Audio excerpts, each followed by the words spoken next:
Hey folks, Leave here once again. So the quality's not so good right now. I hope y'all can hear me. Volume should be working. Quality should be good. Okay, better. Alright. Anyway, hey guys, welcome back to another video. Hope y'all had a good week. I know I did. I was busy working stuff. As you know, I'm doing my superhero marathon. I've been talking about the Arrowverse shows. I've been on the TV show Arrow, starring Stephen Amell. And my next video I'll do is my thoughts slash favorite episodes. Hope y'all enjoyed my thoughts on season 4, part 1 and 2. This will also be a two-parter as well. And this is my thoughts slash favorite episodes Arrow season 5. Yeah. Which, to be honest, I did not like this season. I know a lot of people, like I said, for a lot of people, season 3 and 4 was. Some people say season 5 might be better than season 4, but I disagree with that personally. For one, I just didn't like what they did with the story and some of the new characters. I just didn't like some things they did in here.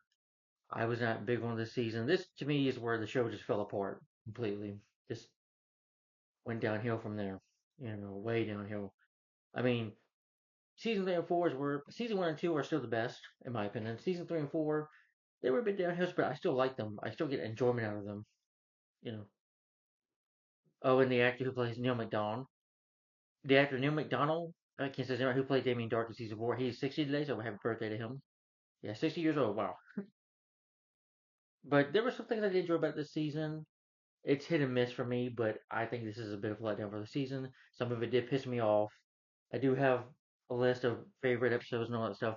But before I get into that, there are spoilers. So if you've not seen Arrow season 5 or the previous seasons, don't watch this episode. I mean, don't watch this video. Don't spoil it for yourself. So here we go. Let's get into the plot synopsis of season 5. So in season 5 of Arrow, so in season 5, this time around, after the events, after he defeated Damien Dark, took him down. Oliver is now on his own as the Green Arrow, taking down criminals. He's even back to his. I do like this poster though for it. He's back to his original suit. Yeah. So with this season, Oliver and Felicity recruited a new team of vigilantes to aid their mission, including former police detective Diana Drake as the new Black Canary. And Oliver struggles to adjust to his breakup with Felicity, alongside trying to balance his new role as mayor of Star City. And at night, by day he's Oliver Queen, the mayor of Star City, and now the city's called Star City, not Starling, but Star City. And then at night, he's the Green Arrow fighting crime. Yeah. But also, there's a new threat, a new villain at this time called Prometheus. Who is this villain? That's another archer, he's another archer as well. He's killing people. They call him the Throw Starting Killer. But you find out Prometheus is a villain that has to do with Oliver's past. When he started out as the Hood in season 1, remember when he had the list? He started killing people. It has to do with that, and I'll get more into that. But the season also sees the introduction of antagonist version of Laura Lance, known as Black Siren, a doppelganger from Earth 2, who we saw in the Flash season 2 when she made a debut there. And this season's flashback, Oliver travels to Russia, where he joins the Bravada, which is like the Russian, I believe, like the Russian mob, and is trained by Talia al Ghul before returning to Lian Yu. And he's got to learn to work with a new team, and they got to stop Prometheus. Prometheus has got some big plans for Oliver, and he's got to take this enemy down, including Prometheus kidnapping his son William. So yeah, just to give you a heads up, I do think this season is a downfall of a season, but that's just my opinion. It's not the worst season ever. Well, I would say it is probably. Can't say it's the worst yet, but it's starting to. Well, I just don't like it anymore. Anyway, start with season 5. I would not talk about the invasion episode. This is where the Flash season 3 took place. I rather watch Flash season 3 over this. I like Flash season 3 over this, but that's just me. Not saying that that was perfect, but I like it more than this. Anyway, I got my pen here too. All right. So I'll kind of be going forward with I some of my favorites and okay, and I'll guess okay and least favorites. So I'll start with favorites. Not with favorites, just one by one. And one of my favorite episodes, the first one is Legacy. Yeah, it's called Legacy.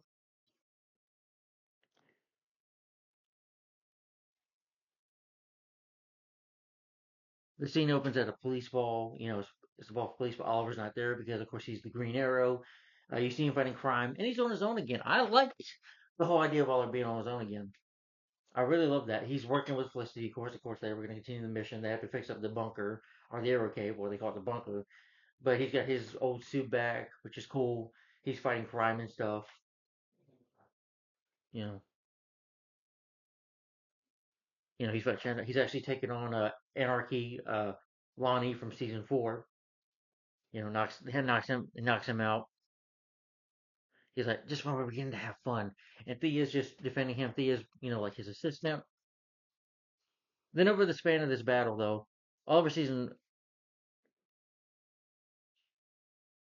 there's these bombs, and Lonnie Mation, he of course defeats Lonnie Mation. Shoots a bow and arrow at it, defeats him. Keep in mind that Oliver takes him out, and then you have Wild Dog, Renee, who you find his name Renee Ramirez, whatever the hell his name is. I didn't like this character. So he tries to take out the bomb, and Oliver's like, Green Arrow's like, get away from that. And he does get away. I'm like, yeah, because this idiot doesn't know what he's doing, apparently. So he pushes him away.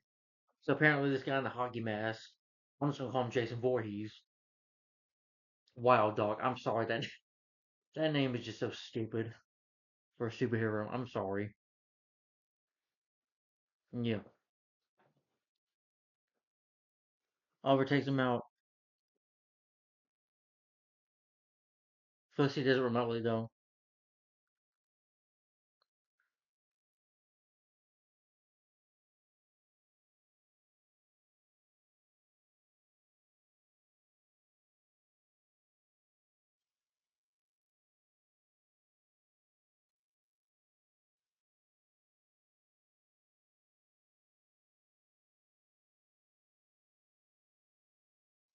Oliver shoots him in the. Also, Oliver shoots Wild Dog with an arrow in the knee.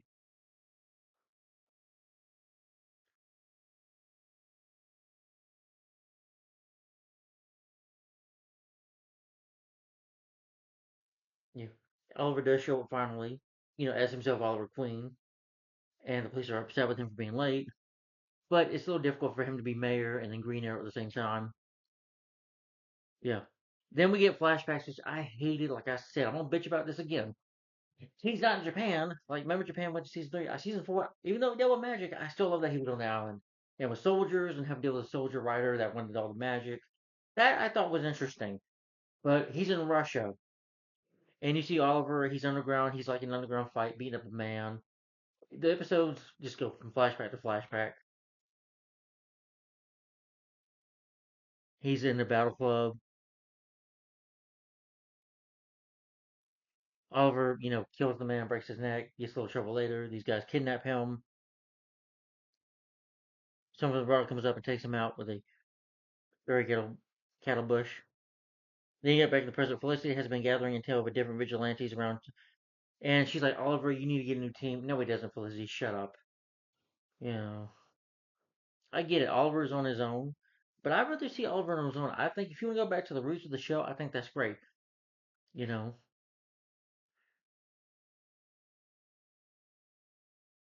but I can see why Oliver didn't because he saw the struggles that did Roy, that Laura got killed, and John is back to and Thea was traumatized by it, so she's just quit. She's just done being Speedy with her suit. Laura's dead. Laura got killed. Roy disappeared, had to go on the run. So he just figures don't have a team no more.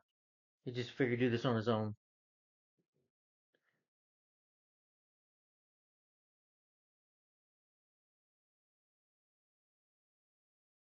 Then you have these cops that are like, there's like a shootout happening. They're, I think, dirty cops. Then you have this guy named Tobias Church. And the actor who plays Tobias Church in this, he also played Bruno Mayhem in Superman Lois season 3. So it was good to see him in here. He was really good. He's like, now I'm in charge. And he did questions that he's got like these brass knuckles or whatever you want to call him. He beats the shit out of guys like, is anybody else in charge? Oliver goes to see Lance, and Lance he's just doing terrible. He's drinking. You see him passed out on the couch, drunk. Him and Oliver have a talk. They have a statue for Laura, and for Lance, it's just difficult to see. you know. But Oliver wanted to respect his friend's memory.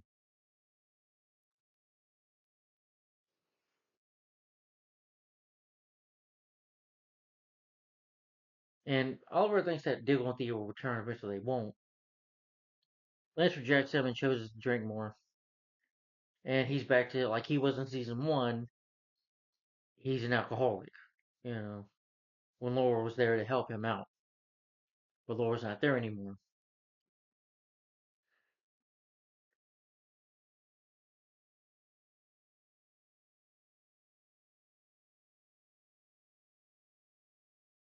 Back in the flashback, Oliver's awakened, trapped on this seat.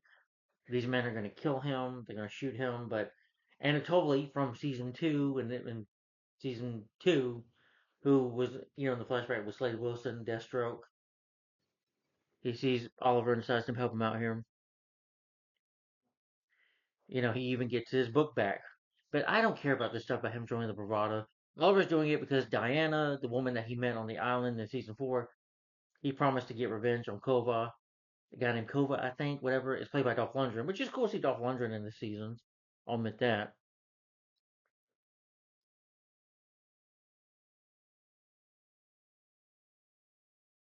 Felicity tells him that the team's not returning. You need to get a new team.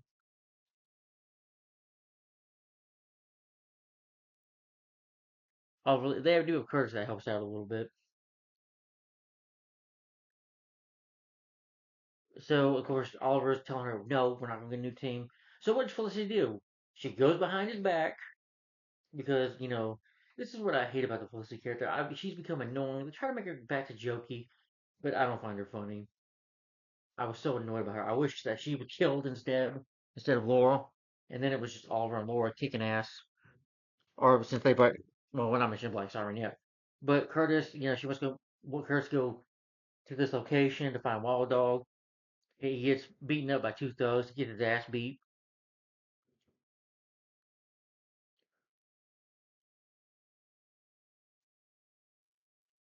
And Tobias sure to run the crime in the city. He wants to take down the Green Arrow.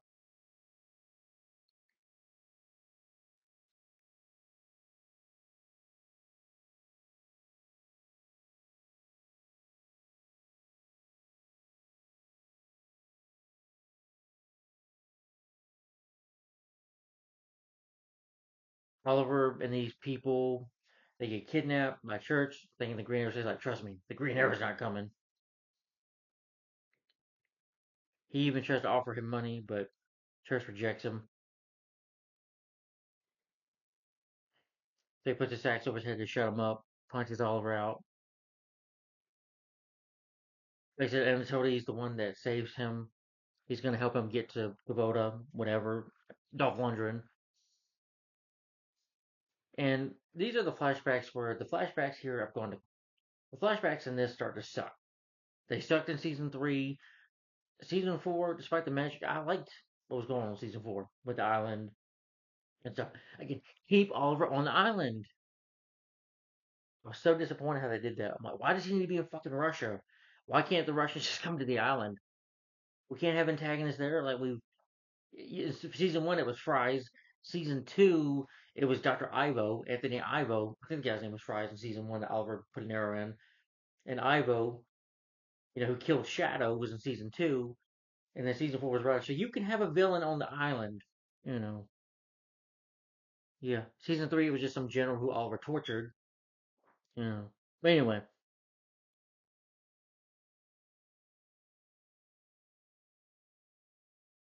but they find out, thanks to Thea helping out her and Quentin, they find out where they're at. They come to save them. It is cool to see her in her shoot again, Speedy and shoot again. Oliver knocks the guy out. He fights this guy. He's like, and like in season one, when he breaks the guy's neck, he breaks his guy. He's like, no, sorry, no one can know my secret. And he breaks his neck. And Thea's disgusted by it. He's like, you murdered that man. I'm like, Thea, well, not, I get what Thea's saying, but he's done it before. You know, it's not the first time Oliver's done this.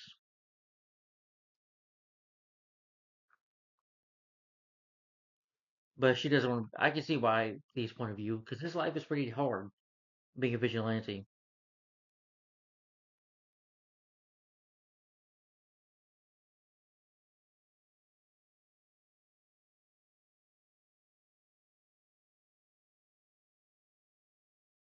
But it was cool to see at the end her suit again. Sadly, you won't get a lot of that.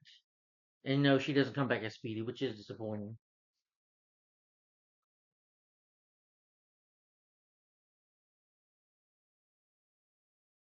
Oliver is going back to killing, which again I didn't mind. You know,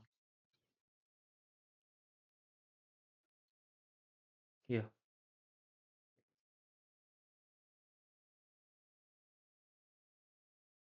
yeah.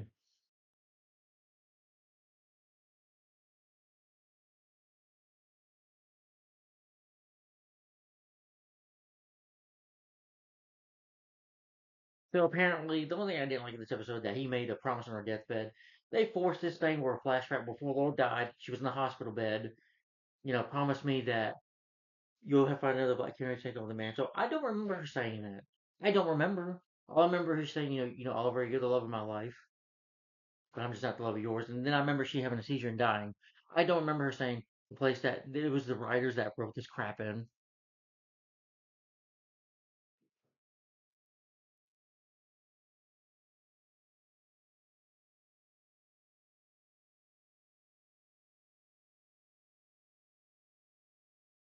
Oliver does call Diggle. Diggle's in the military again.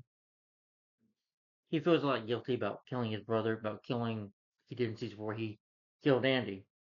Yeah,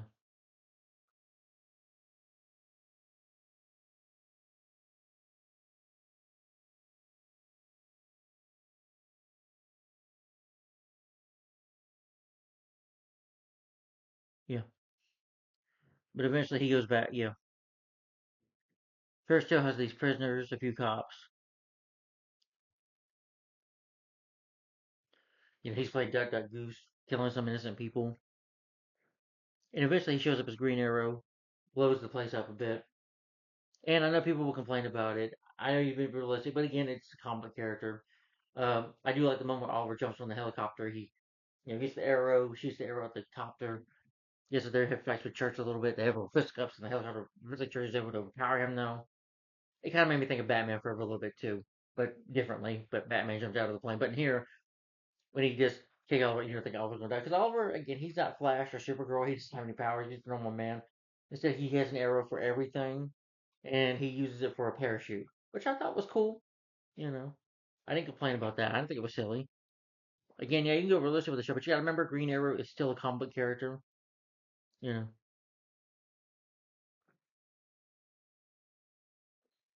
Oliver presents the anti-crime initiative that have been pushed in, framing the hostile crime unit.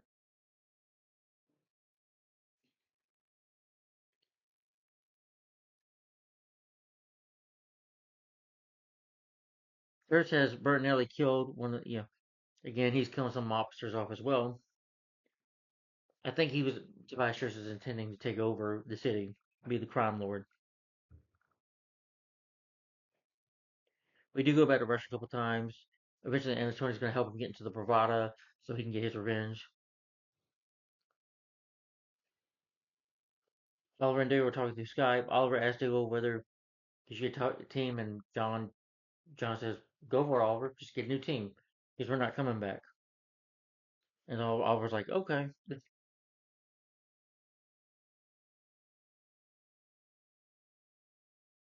yeah." Anyway, you see Felicity. She goes home. Wait a minute. Oh yeah, Curtis. I forgot to mention Curtis. After getting his ass beat, he goes up to Oliver, just injured, and he's like, he says, "Can I join the team too?" And Oliver's like, "Okay, what?" that made no sense. Yeah. So he gets his ass beat, and you're just going to join the team. Batman would have said no at least, but Oliver's like, "Yeah, you can join the team." But Felicity, one thing I'll say, good thing about her, she's dating a cop. You find out, which I'm like, good. I'm glad that her and Oliver are not dating. But of course, sadly, at the end of the season, spoiler, yes, they get them back together eventually. But for now, get to that later. But you have one of these police. In the end of the episode, you have this officer. You see Prometheus for the first time.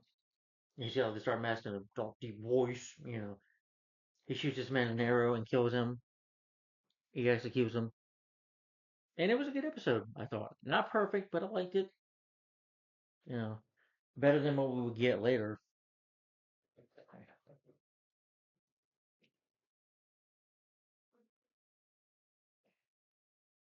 That's Legacy.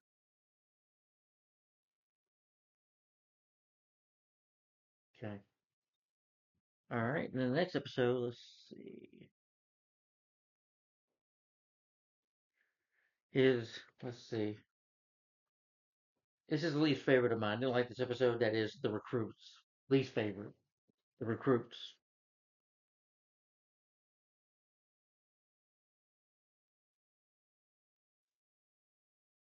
Remember, there's gonna be part two of this. So this episode starts out with Wild Dog. Yeah, we get to see Wild Dog again. The one that he shot an arrow in, the one that tries to stop the bomb from Anarchy. He was shooting down a suspect, and Wild Dog, he sucked. Yeah, he's got two guns, cool. You find out he was in the military, but he sucks as a vigilante. For one, he's chasing this guy on the roof. The guy's able to like jump down the roof. He tries to follow him. Wild Dog tries to follow him, and he's like, whoa, whoa, you know. And Oliver saves him. He's like, you gonna let that man get away? And then Oliver shoots him in there. He's like, stay back. Well, then Oliver gives him an address because they want to get the new team, thanks to John. And you have this girl named, her name, that, stole Laura's costume. They're going to get her too. And Curtis as well.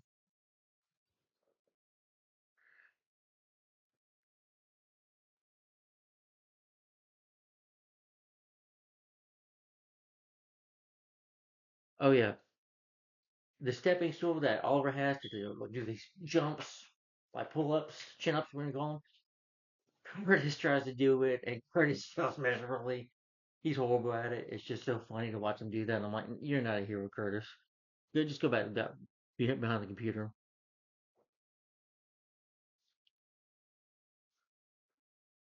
And Oliver says that we're going to bring these new people in, but we're going to wear masks.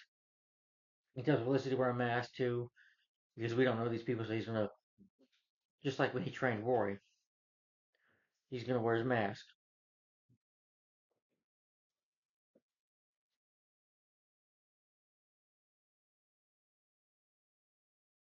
because they don't know these people they're bringing in. You know,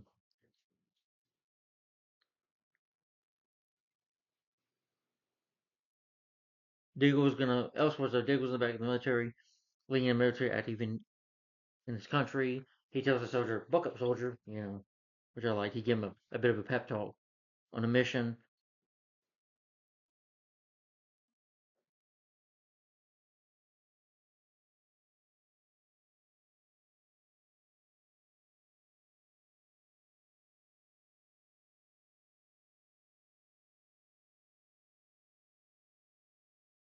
But Thea's happy to hear that Oliver's getting a new team. That way she doesn't have to cover him. That he'll be more time as, Oliver Queen, the mayor of the city. Yeah. Oliver is doing something for a kids' hospital, giving money to it.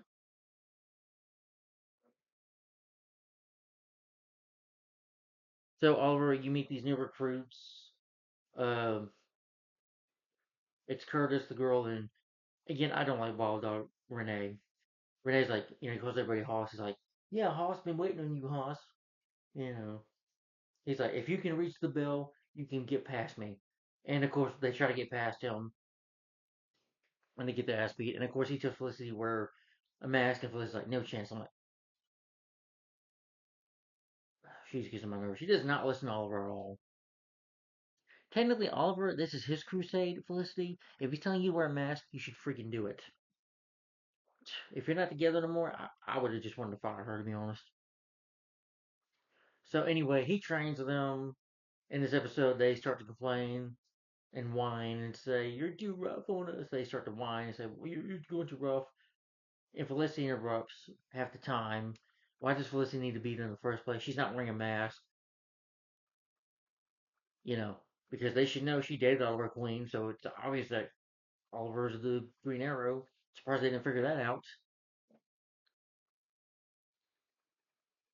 Anyways, she tries to tell him this joke about him being green or something like that.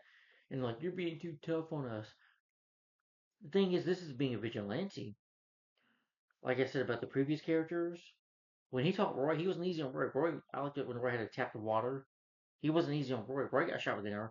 Roy had to go through some toughness. But these new recruits, even the girl, I just don't care about because we're not giving enough time to know Curtis, to know well, Curtis we've seen in season 4, but making him a hero is just stupid.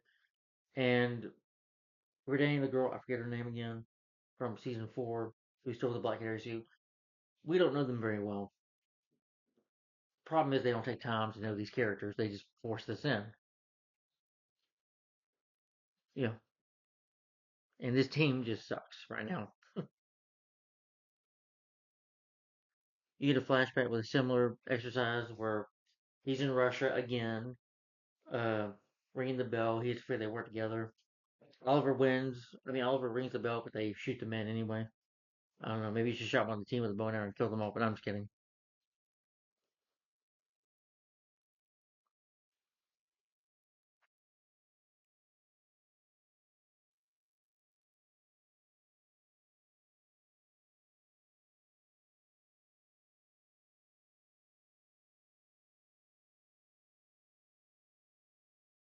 Yeah. So Oliver's gonna help this hospital in the ICU. Uh, they don't know that Oliver again is the Green Arrow, but they complain. Even Curtis tells them, you don't trust people. You're not mean to people. I'm like, Curtis, you want to be a vigilante? You got to deal with people who want to kill you all the time, man. This is not an easy life. What do you expect him to do? Yeah, yeah. But of course, the thing is, the problem I have with the show with Oliver, not with Oliver, but this show problem with it loves to prove that Oliver's always wrong. He's wrong, and Felicity's got to be proven right. You know, yeah,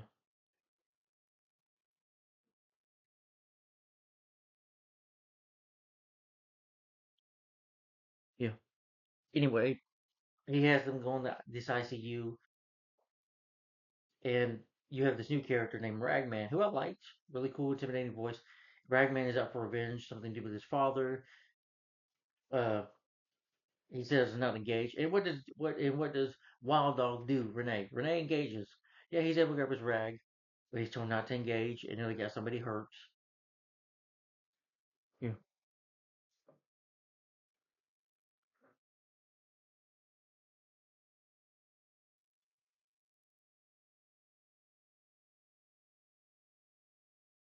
yeah. Oh yeah, it was Felicity's idea. Good idea, Felicity.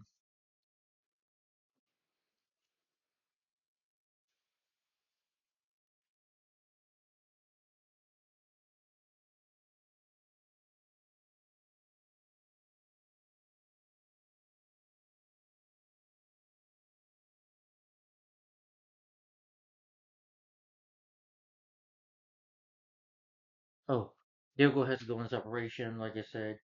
And find this military general is a traitor as well. Uh, one of the men gets shot, but the general shoots him, and John end up in prison, being accused of espionage and murder and all that.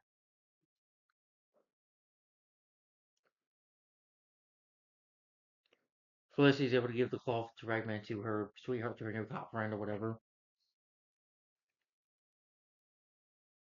The talks to went through that episode about the drinking. She's trying to get him to quit drinking and help him out, and offers him a job to be the mayor's assistant. Well, not assistant, she was, or secretary for him, but you know, like deputy mayor. But Oliver does reject it at first.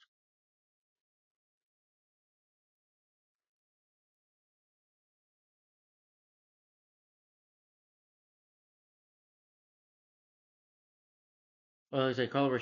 Like Curtis does shout at Oliver about what terrible pioneer he is. I'm like, you know what? After he said that, I'm like thinking, Curtis, get out of here. And the team quits because they couldn't deal with it. The point of the objection of to ring the bell was for them to work together. Yeah, Oliver's tough for a reason. When Oliver went on the island, when he learned how to be Green Arrow, when he learned to shoot an arrow, he had learned how to survive. He had learned to do certain things. There was no petting on your head. It was rough. It was tough. Yeah.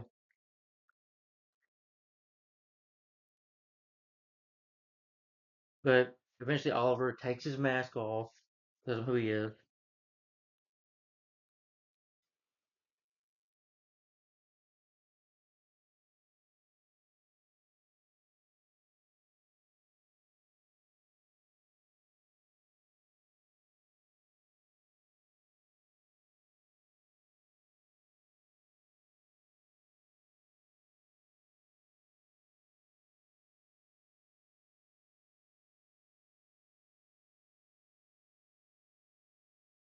Eventually, Oliver has to go see Tobias Church again, take him down.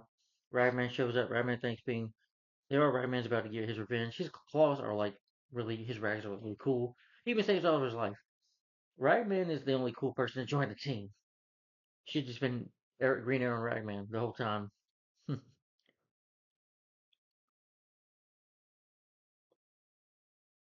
you Ragman even saves his life, which I doubt Renee, Wild Dog, or Artemis could even do. Yeah. I heck, even Curtis.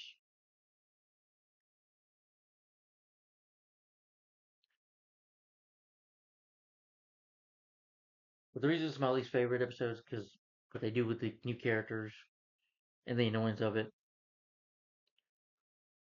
I really wish they just would have focused on the character of Ragman. And sadly, with this character, he's not much of a character when he even takes his mask off. They don't do anything with him. He's just kind of in the background most of the time. I think they could have done a lot more with this character.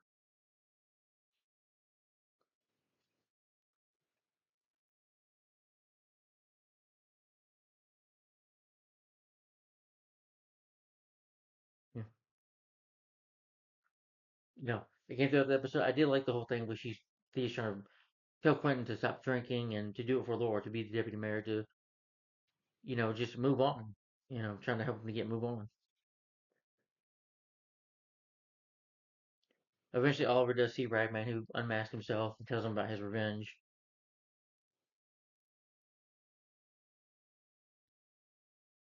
But eventually, when he takes off his mask, yeah, it tells them who he is. They decide to team up with him.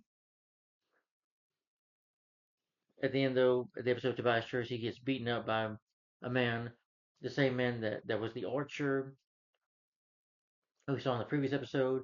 And he says, "Who are?" He's like, Tobias Church is like, "Who are you?" He's like, "I'm Prometheus." And the episode ends there. He throws like a star at him. That's what they call him, the Star Killer. But but the recruits, the episode just sucks. There were some things I kind of liked, but regardless, it's just not a good episode in my opinion.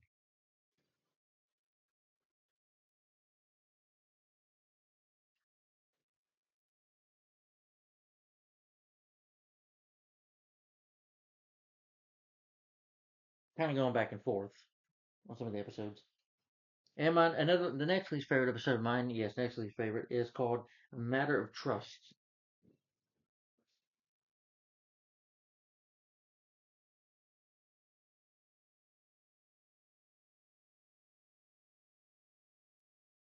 It shows up with Green Arrow, who pursues a hooligan, and the new group watches.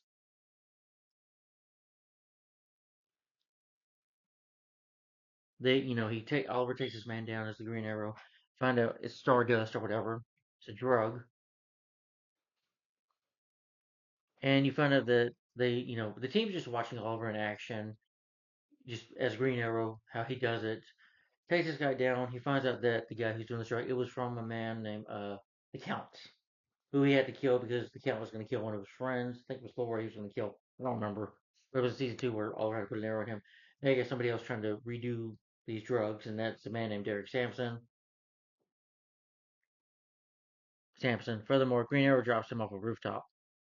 Doesn't they say he's going to kill that guy? No, he just beats him up. Oliver doesn't kill him though.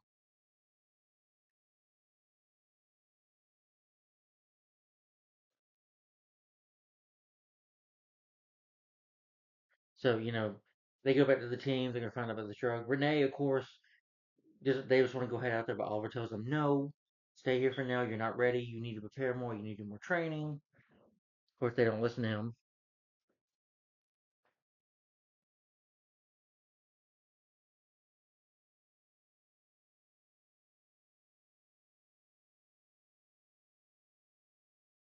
Uh, like I said, John ends up in jail if that military general, set him up. And he's okay with being in jail because he feels bad for killing Andy. And in the episode, I did like what was going on with John in here, and I felt sorry for him. You see him that he's dead shot Floyd Lawton, but Floyd Lawton is really the character's dead. He blew up in a building, so blew up on top of a building, so he's dead. So he's seeing flashbacks, and I did like it when Deadshot said, "So you blame me? You brought all that hate on me, even though your brother was a real villain the whole time." Yeah,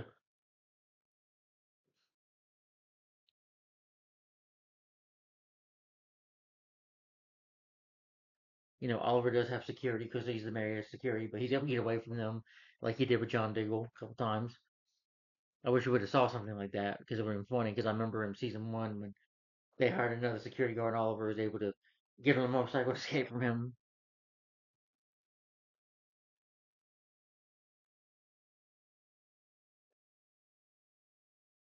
You have this reporter named Susan William who's making these false reports. Eventually, lies about him. She's a reporter willing to do anything to do that, and even Thea tries to talk to her about changing the story, which doesn't work. It just makes it worse, and this pisses off Robert. Tells Thea to work it out. Then, of course, we get the flashbacks in Russia.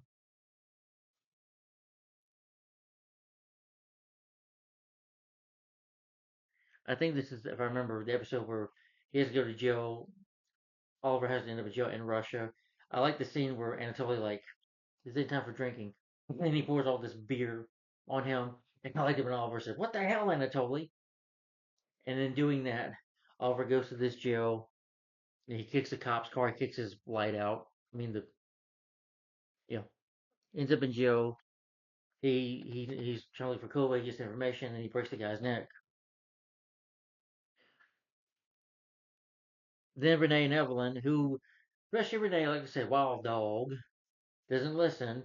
They decide to go confront Samson anyway. They get spotted. He has a bit of a fight with Samson. Samson ends up in these chemicals or whatever, like vat of chemicals, and it almost kills him, but it kills him, but he comes back to life and he's very strong. And Oliver's mad about it because eventually, I think, somebody confronts him, tells him about,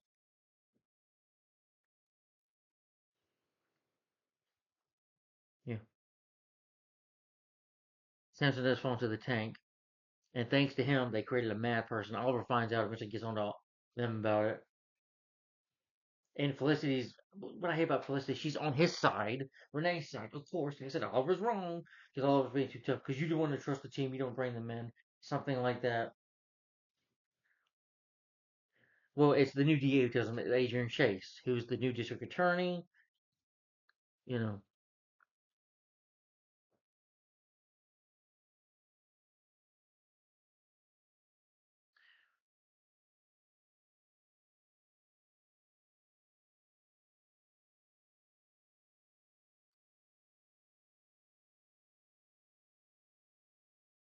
yeah.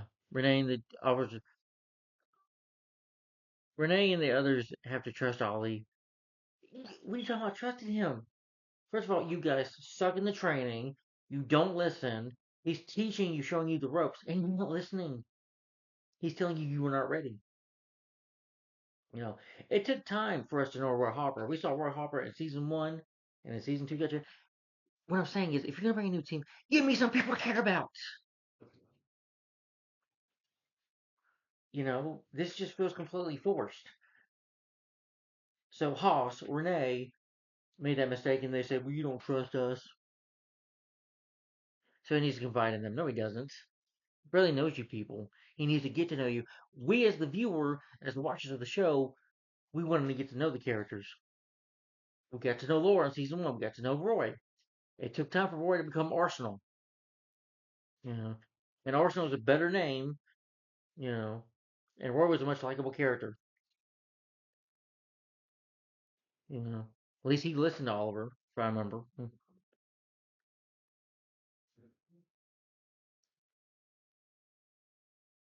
So Samson comes back. Samson kills one of his men. And he's like, "I'm back to life."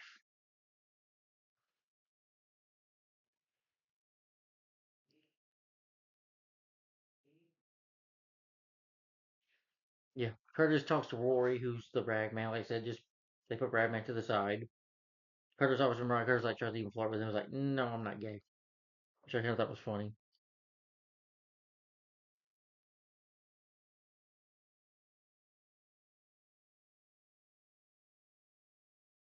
And you found out that Felicity, the site that she destroyed was Rory's home.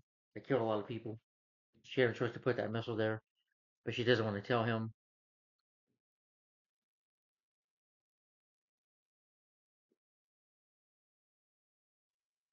But Samson does escape the hospital, does get shot, but again, he's nearly immortal now because of the strength it gives him.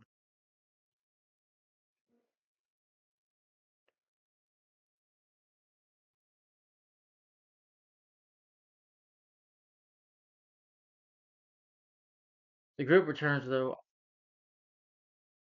Oh yeah, the team tries to fight Green Arrow. I mean, fight Samson. They fail. Oliver says he doesn't need them, to turns them down, which I don't blame him.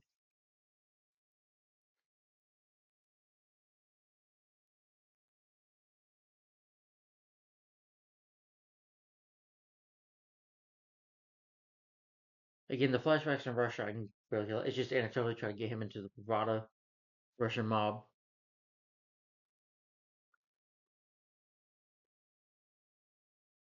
He does talk to Adrian Chase again, and they start to get along. You know,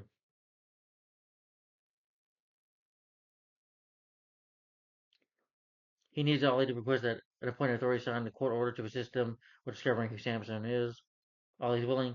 Chase greatly recounts about how they met 12 years sooner and why Chase is better half.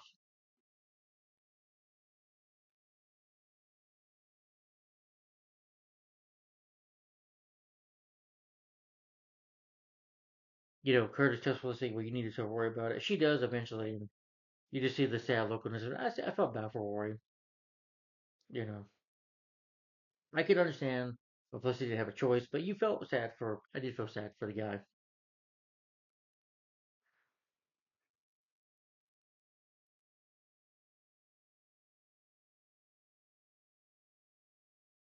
So Felicity has a chat with Oliver, telling him about being liable for everything his group does when they're a rebel. He needs to trust. They make a wake up for breaking Ollie. Goes to get the group. A lot of the visits go at the cell again. However, Dick needs her stop. He accepts that he is in jail. He's like, I need to pay for killing my brother. And eventually she decides to go to Oliver about this.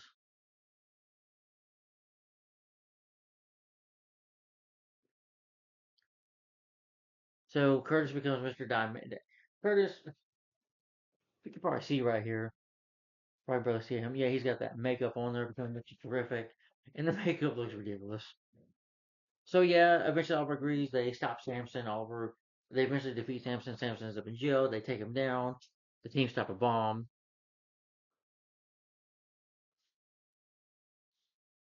Eventually, Oliver at the end of the episode apologizes to him in a way. I'm like, you don't need to be sorry. He needs to be renowned. He should have kicked Renee off the team. You know.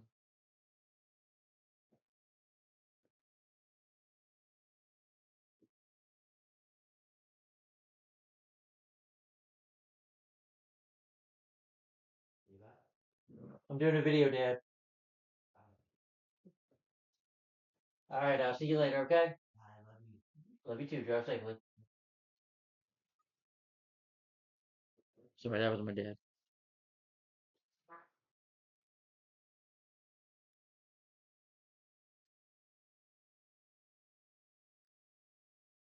Eventually, Thea does see Susan Williams again, stands up to her, pretty much tells her all. In the episode, you have Lila goes to Mick's location that she needs Lila to break Dig out of jail. Again, I just didn't like the episode mainly because of the team, mainly because of Renee and what they with the story. I didn't like John Diggle being in jail. It was interesting, but I do miss him being Spartan and being on the team. I just didn't care for this for the episode. Yeah. And honestly, some of these favorite, even though okay, some of these favorite ones, just some of the episodes get boring, in my opinion.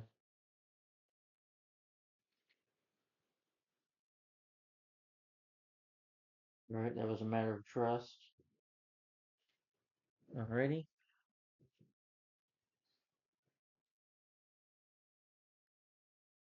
So let's see.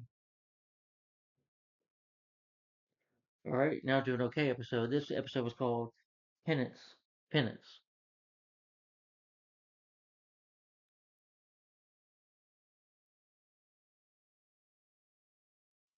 This episode I was just mixed on. It was alright. I didn't really care for it. I'm just saying it was meh. So the scene opens up with Team Arrow pursuing a hoodlum through Star City. Oliver tells, like, Wild Dog is in the building, preparing to, like, shoot at the guy. Oliver says, let Artemis take the shot. She tries to, but guess what? Renee doesn't listen, so he takes the shot. Curtis tries to fight with the guy. Curtis sucks as a hero. Sucks as a hero.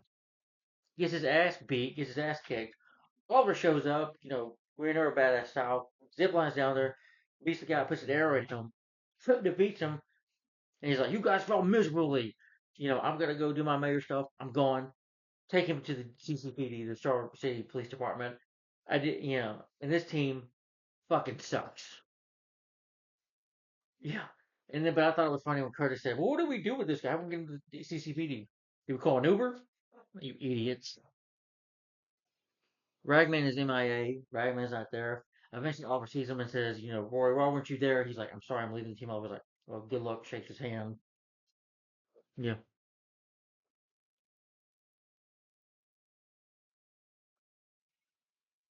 yeah. So Oliver, not Oliver, Mr. Terrific or Mr. Dynamite, that Curtis calls himself at first. Like I said, yeah, I call him Mr. Terrible.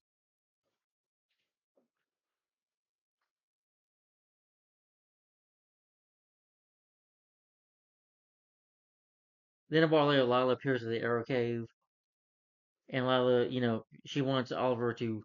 This is what I part of like the episode where he wants to break into jail, to free him. But Felicity's like, whoa, whoa, whoa, we shouldn't do that because again, Felicity has been proven right. Lila even says, talks to her partner, like, if she's going to be a problem, part of me wanted Lila just to punch her in the face. Because I'm like, Felicity always has to have an opinion. She always has to be right, and Oliver's wrong for breaking into jail. You So they take a bit of this tech to set it up. Then you have the flashbacks where one of Copa's men ended up with alcohol on Oliver. Oh, that's when Oliver. Yeah, the last one was Diana. Again, I don't care about the Russia backups. It's just him. But then Anatoly killed the man in prison. Blah blah blah. I just didn't give a crap about that. I hate these flashbacks to Russia. I'll say it again. Keep him on the island. You know. Then after this season, we will get flash forwards to the future with Oliver's children, grown up William, and I think his daughter's named Mia. We will get, in season 6 and 7 and 8, those following seasons.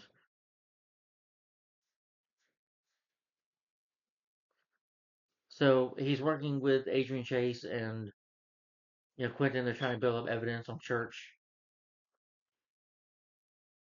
Curtis finds that Church's criminal. They take a was a typical processor. Sorry.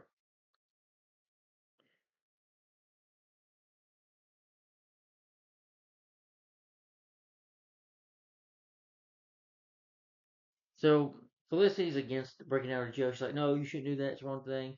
You shouldn't do it at all." And I was like, "But he's his friend. We need to bring my friend back. He's not. He's innocent. You know." But I do like the scene where Adrian Quentin show up at the prison to get more proof. Church, but they get a chat. They get a chat by Church's predecessor or whatever. They almost get killed. But Church, he bombs the building, bombs inside the building. There's evidence in there. He steals it because he wanted to steal it in the first place.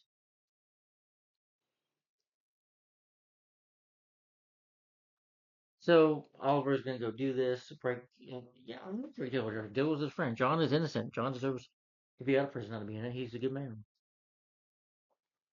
So Artemis, Evelyn, Curtis, and Renee, all three of them say, "You're not going anywhere, Oliver. We're gonna stop you." And he's like, "We're not gonna let you do this." Like, "You're not gonna what? Try and stop me." And they try to stop him. And guess what? He beats their ass. Bitches, he's the green fucking arrow. You can't beat him. Sorry. But yeah, he beats their ass, escapes, gets away from them, of course. The group all end up, oh, he's too tough on us. That's what's like trying to be a vigilante. When you can't fight, you get your ass kicked. You're lucky Oliver just beat you up. If it was, a criminal, their asses would have been dead. Just like that. This is why they train cops hard, police officers hard, because when they go fight criminals, the criminals are not going to go easy. they're not just gonna beat you up. They might just kill you and shoot you. And even being a vigilante, your life is on the line. And because Felicity tries to get them back, you know.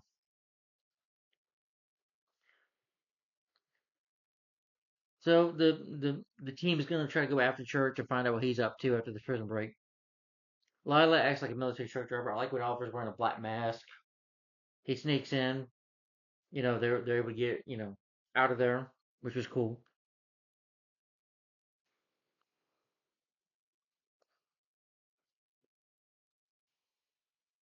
Like I said, Oliver kills that, you know, found out information about Clover. He kills that guy, breaks his neck. Again, the episodes go to flashbacks, which I didn't care about with Russia anyway.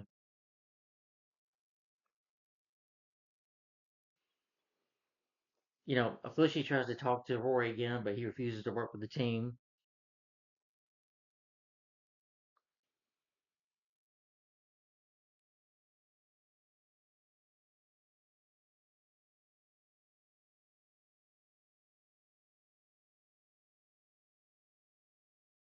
Yeah, they catch one of the team arrow. They catch this man. I guess they got lucky. And Adrian tries to talk to him. Adrian's like, "I'm not a nice guy sometimes," but he's able to get a confession out.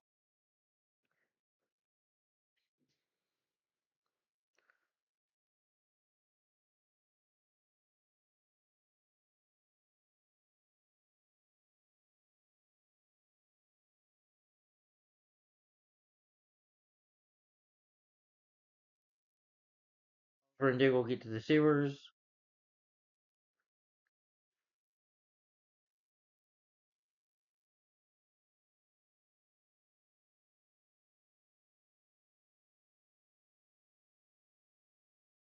Oh yeah, they try to get Chase out of there. They try to save people.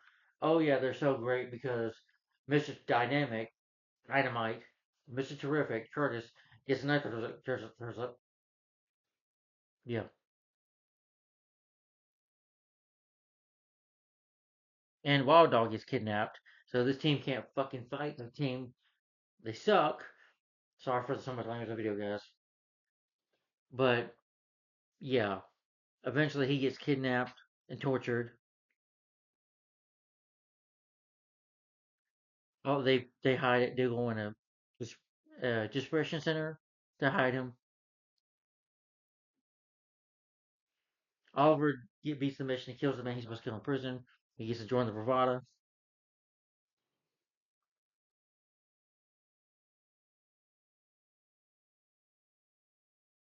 So Church has Wild Dog. He's going to break him and torture him.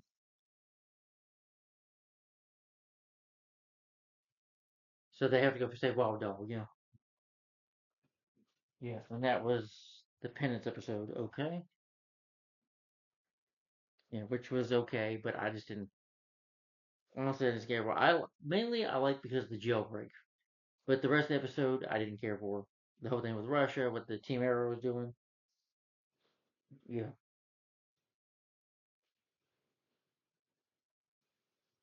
All right. Next episode. Sorry, that was Penance. Oh my God! Come on. Sorry. Okay. Penance. All right. And this episode was also okay. This episode is called Human Target. This was all right. Another okay episode, in my opinion. You see Wild Dog getting tormented, getting the crap beat out of him. You know, he beats him with a brass knuckles, tortures him a bit, laughs about it.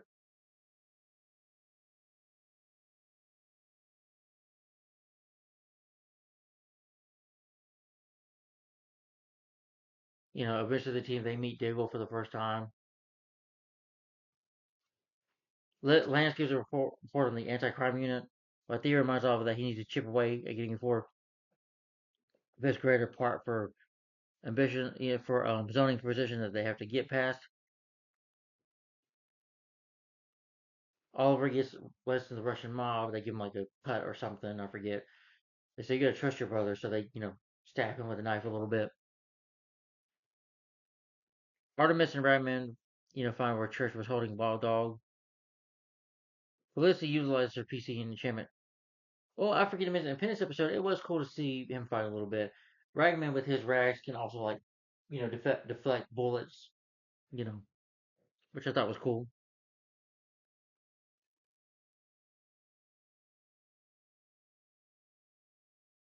Oliver discovers Church driving Wild Dog to cause his own downfall. Makes him dig his own grave. I mean, he runs his mouth and so close to killing him.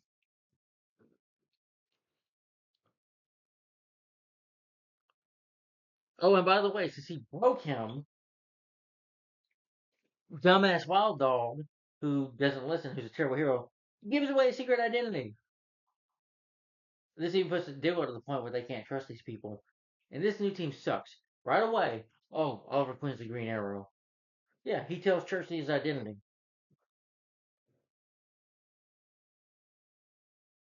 Yeah.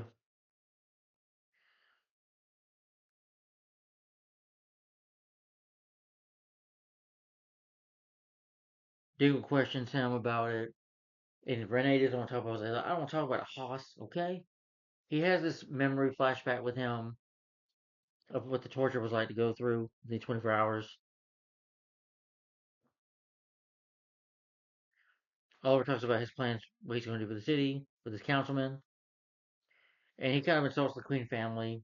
Didn't someone like Robert Queen, but Oliver's able to get back at him eventually.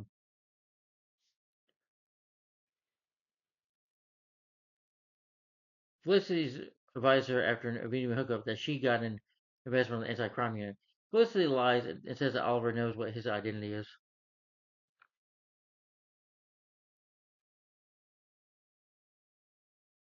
Church meets up with Prometheus, who berates him. He's like, I told you to let go, you never go. I told you not to mess with him. Now I'm going to kill you. Eventually, you find out that he has his own vigilante as well.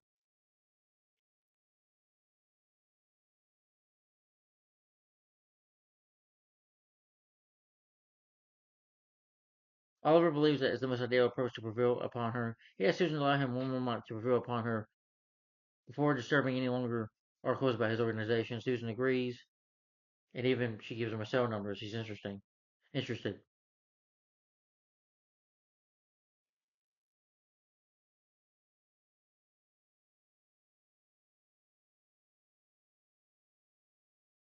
Diggle tells Renee about what happened with his brother, which I didn't really care too much about that, to be honest.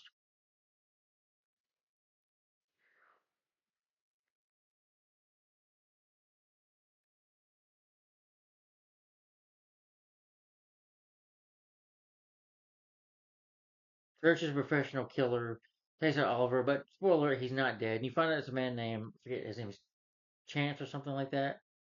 Apparently, it's a guy in a mask, which I thought was cool.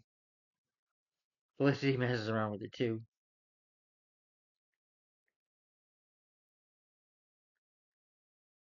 But it's to protect his identity as well. It's Christopher Chance. He's called the human target. Turns out the death was organized to give Oliver more opportunity to bring down Church. And it works. It was a good idea.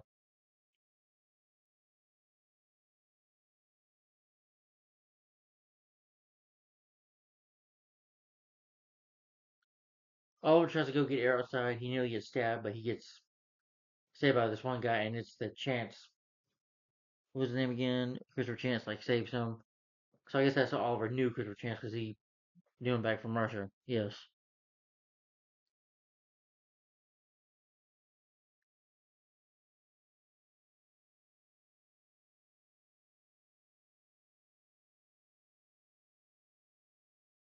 Yeah, Felicity, eventually Oliver finds out that she's dating somebody, goes to her loft, which I don't even know that's not really her apartment. I think Oliver paid for it. I don't see why Oliver just kick her out. I think you should have kicked her out. Tell me that's not her house. I think Oliver's paying for it. It would make sense. I don't know. Not a big deal. It's just a show. But why would you pay for your ex girlfriend's apartment?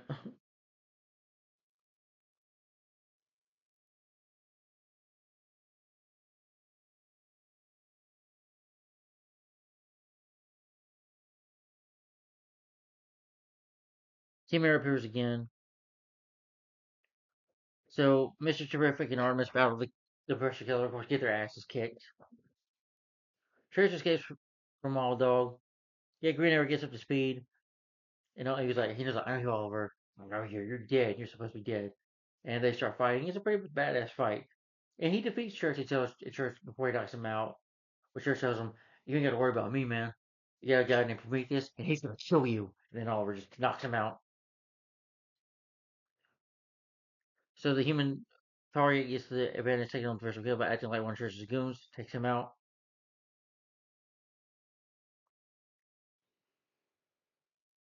Oliver thanks the human target for his assistance.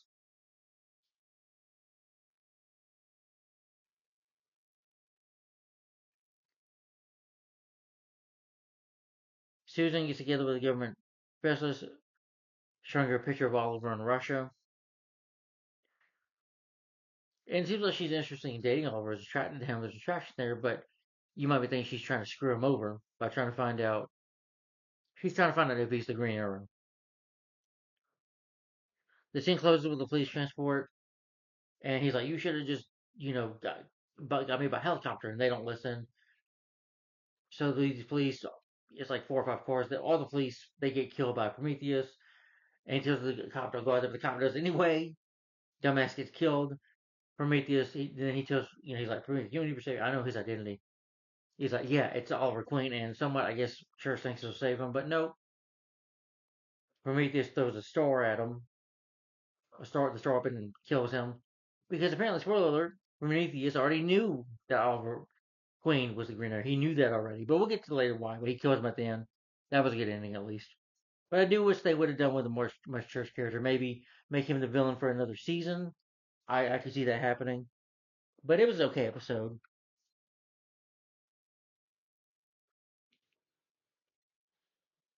Yeah. Oh, we're in 1 hour. Okay. When I get past 2 hours, I'll probably do go into part two. All right. In my next episode, let's see. All right. Let's see. This is the least favorite.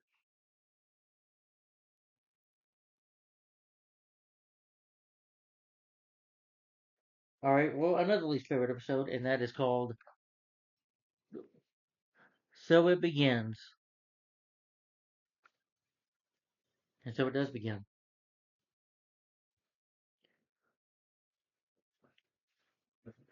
Oliver, Diggle, and Felicity they track Prometheus. They're trying to find out who he is, and Felicity, of course, wants to bring the team on him, but Oliver and Diggle say, "No, we don't need to bring the team on this." And John makes a good point. We don't need to trust these three people. Well, not Curtis especially. We know Curtis a little bit, but one of them gave your identity. That was Renee, of course, so we can't trust them. We don't need to bring them, which I don't blame them. Thank the Lord they didn't bring this stupid team in. And then, Prometheus starts Prometheus. There's a creepy scene where this lady, she's at home like a mother. She's vacuuming. She looks behind her, and it's Prometheus. Prometheus just he's a star thrower, and he just kills her. He just murders this lady, and that was a pretty terrifying scene. And again, so far a great villain that's terrifying as well. You know,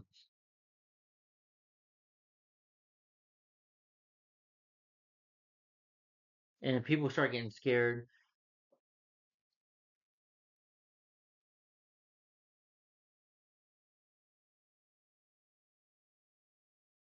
And of course, in this episode, they bring back the list from season one. That was cool.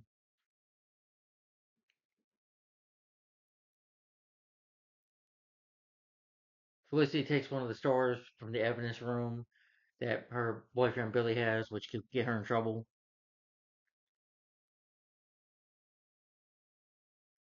And apparently, something new for me is that as they investigate, it has got something to do with his past.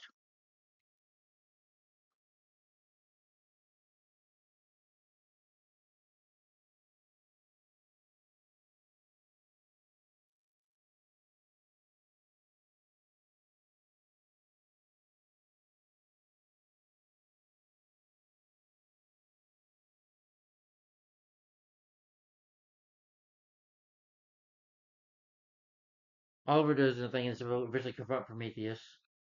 and he tries to shoot an arrow at him, but Prometheus throws a star, destroying his arrow. And they fight briefly. Prometheus does like this jump move, take Oliver down.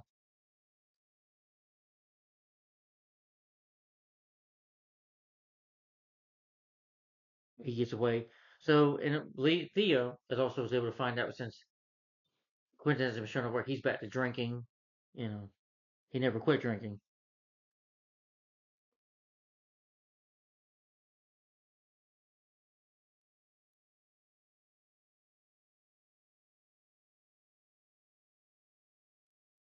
But from what I remember watching this episode, I think this was the episode where they have to go help these people.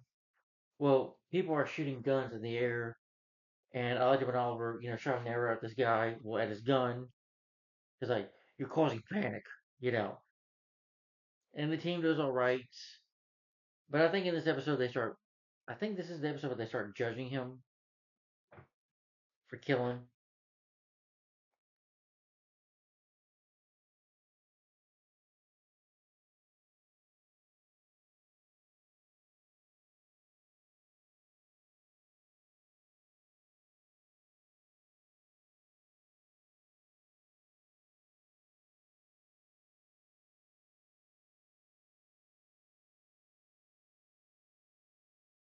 So anyway, they find out about Oliver's list. Like I said before, they find out about his freaking list, and they judge him. Say, Oliver, you're a serial killer. You killed people. You did this. Blah blah blah. And even though they hardly don't know Oliver, and then Elvin's like, Elvin, she was okay character at first. She was alright. Artemis was okay, but she becomes a real bitch in this episode. A bitch because she starts saying, "You killed people. You did this," and I just didn't like her.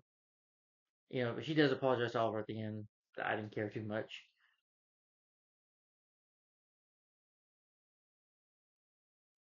Yeah,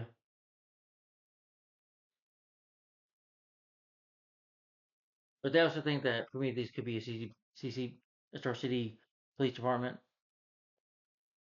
Oh yeah, and if I remember, like I said, with Quentin going back to his drinking, like I didn't feel like the team should have judged him. I'm like, you know what? You don't like working with him? Leave. And they say you're a killer, Oliver. You did this, guys. You gotta realize he was on an island. Oliver killed on the island, so Oliver, in a way, missing this episode that he did enjoy killing. Oliver killed. Yes, he was a bit of a killer, but he's trying to change that over time. But like I said, Oliver's wrong for what he did. Yes, Oliver did some things in his past. But you find out in this episode that it was a man named Justin Claiborne who Oliver went after on his list. When he's working with John Doe at first, Oliver put an arrow in him, killed him, and he landed in the pool. You know, and this is even Prometheus drives him to there, and let's say they have that fight scene which I already mentioned. And if I remember, is in this episode I think where Quentin wakes up and he's got a star on his arm. It hints at his Prometheus, and I'm like, that was a stupid ending. But I just didn't care with it, mainly because of the team judging him and the ending with Quentin waking up from being drunk and finding a store saying that he's the one, that he's the killer, which I hated. Stupid ending. Anyway, that was So It Begins, my least favorite episode.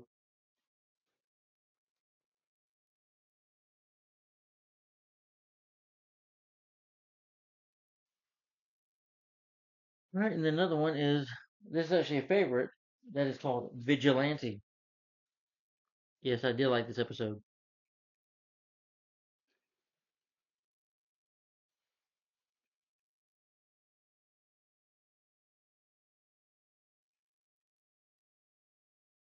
You have this new vigilante in Star City.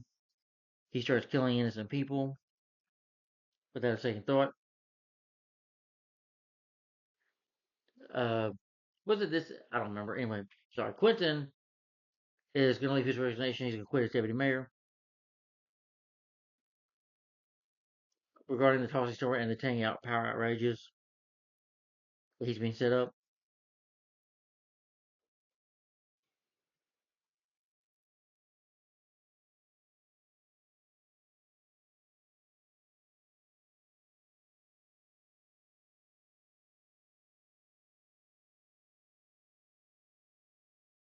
Uh, they have one of these escapees.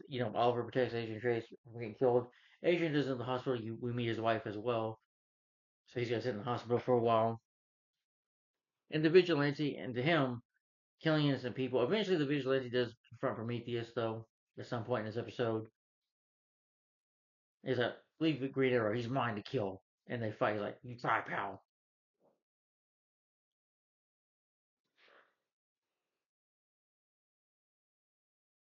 The other episode, Thea, she pursues Quentin to go in therapy or to rehab. Eventually, she gets him to do it, going to rehab, and that works. And it was a sad moment.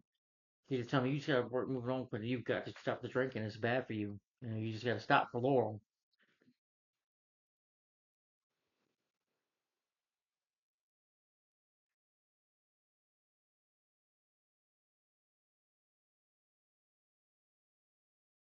But the team also finds out that Prometheus must know who Green Arrow is, of who he's been killing. You know, and you find out that Elvin is working. Evelyn, Artemis is actually working with Prometheus. Then you get the flashbacks of Oliver with his Delvin, Tiana's mom. It was nice to see Dolph Lundgren in this episode. That was cool. This movie liked it. And Dolph Lundgren tries to talk to him about being in the group. Oliver stabs Dolph Lundgren in the knife, in the hand of the knife, and they have a brief fight. And it was cool to see just because I think Dolph Lundgren real life is a martial artist, so it was cool to see him fight like the Punisher facing Green Arrow. That was pretty cool. A little fight scene there.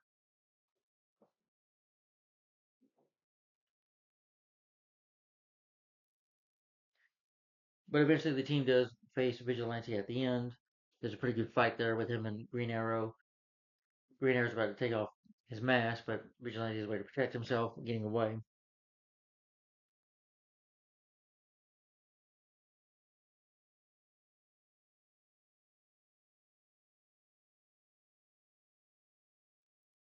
But eventually, Dolph Lundgren releases him back to the Bravada. Yeah.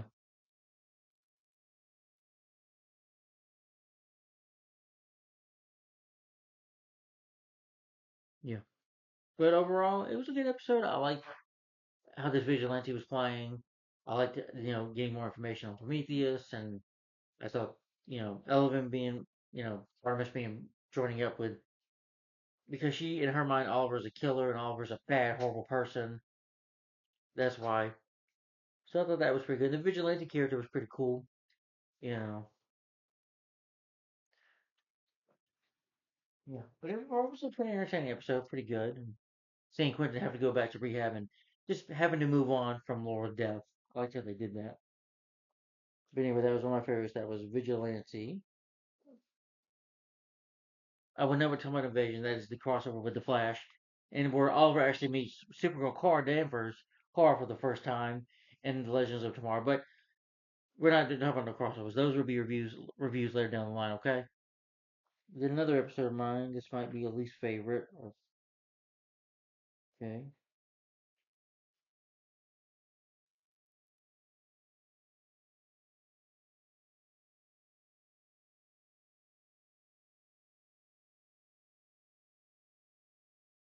What we leave. Another favorite of mine is called "What We Leave Behind." Another favorite episode. Sorry. Again, I'm mixed on a lot of these episodes, but that's why. You have the opening where Prometheus sharpening his knife. Elephant's trying to say something to him. He's like, "You don't give me orders, young lady. You don't do this to me." He gets more information. He then attacks. Prometheus attacks Curtis.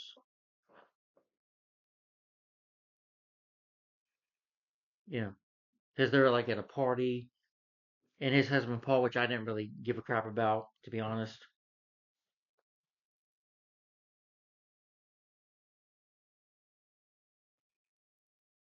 I think this was the mid-season final.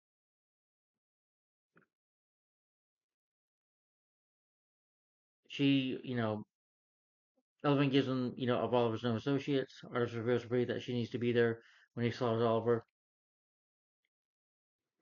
He says, "I'm not going to kill him. Don't tell me what to do." He just wants to torture Oliver. Yeah. There, Thea plans his Christmas celebration. Then he tries to fight Prometheus, and I'm like, of course, gets his ass kicked. So Curtis. Curtis ends up in the hospital.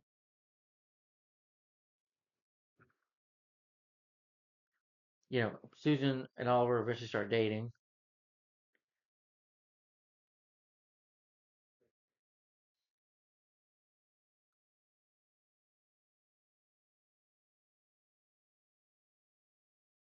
Renee and Rory and Renee are just spending time with John Doe and John Jr. because John's a hero. But that was a nice little Christmas thing. See, Artemis shows up with presents for the man of the group. It implied that Renee has a child, but I don't really care about Renee at this point. Again, I just like this character so far. Oliver gives a speech at the gathering.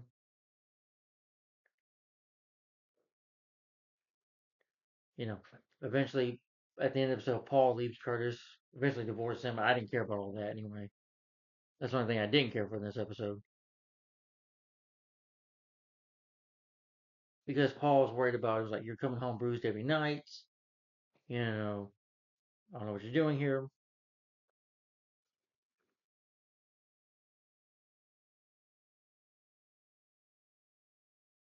Billy, uh, Felicity's boyfriend, cop boyfriend, just that he sticks around more with him until they catch Prometheus.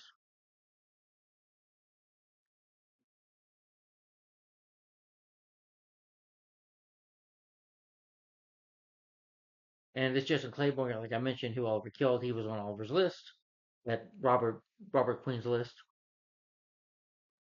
But this takes place 4 years ago. They talk about Prometheus' connection to Claiborne, and you find out that Prometheus actually is Claiborne's son, but they just don't know who the person is behind the mask yet.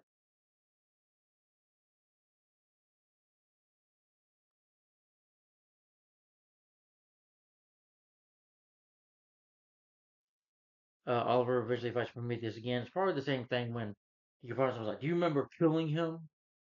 And they have this brief little fight. Like I said, when he throws the. Sorry, I forgot to mention the other thing before, but let's say he throws the knife. You know, I mean, when Oliver tries to shoot him with an arrow, and then he shoots a, tosses a star. Eventually, Evelyn, Ball Dog, shoots it out of his hand or whatever, a knife out of his hand before he does that move. But then you find out Evelyn Artemis is a traitor. She's like, back off.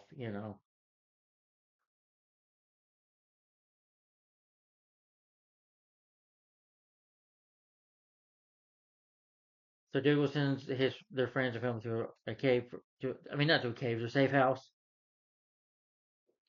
So Felicity, Renee, and Rush are DNA test. Felicity then meets up with Billy, who is one step behind Green Arrow. She pays him stare, but Billy won't attempt it. He has his duty as a cop. Rory calls Curtis to tell him about Elvin's betrayal. Curtis finally tells Paul what he works with the Green Arrow that causes him to break out. Blah blah blah. Didn't care.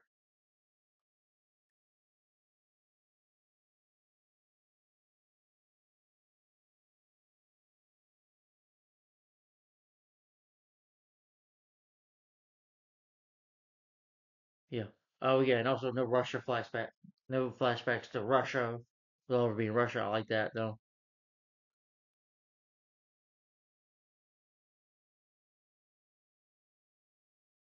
You find out that Adrian also kidnapped Billy, the cop. And so they have a shoot to kill Prometheus because all the people he's been killing. Felicity discovers that Claiborne has a child, and again that Prometheus is the son. Thea almost gets ready to assist Oliver. She's in her suit for just like maybe a couple minutes, but not very much.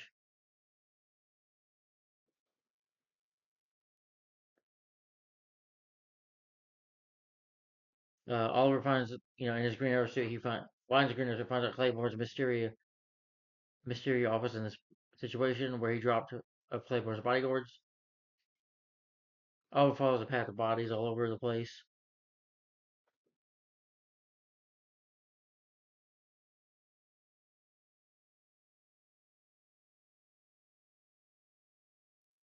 And Prometheus is like, I'm gonna take everything from you. I'm gonna torture you, make you wish you were dead. And you know, after fighting him in that building for well, seeing I think second time I think Oliver's got the arrow, but he shoots Billy by accident. You know, it's for Billy Malone, and Felicity's like, "Where's Billy?" Crying, and Billy, of course, Oliver killed him by accident.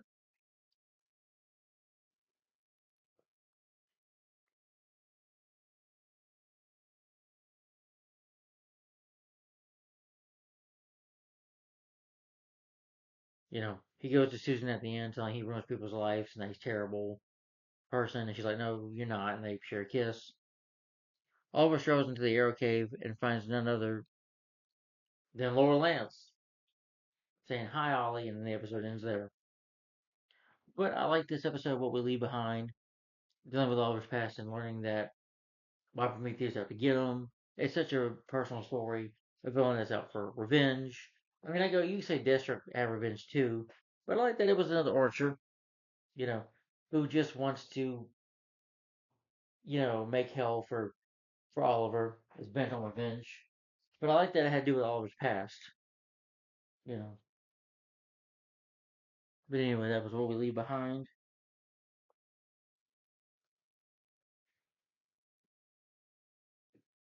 Excuse me. Sorry about the interruption from my dad earlier. All right, and then that was What We Leave Behind. Okay.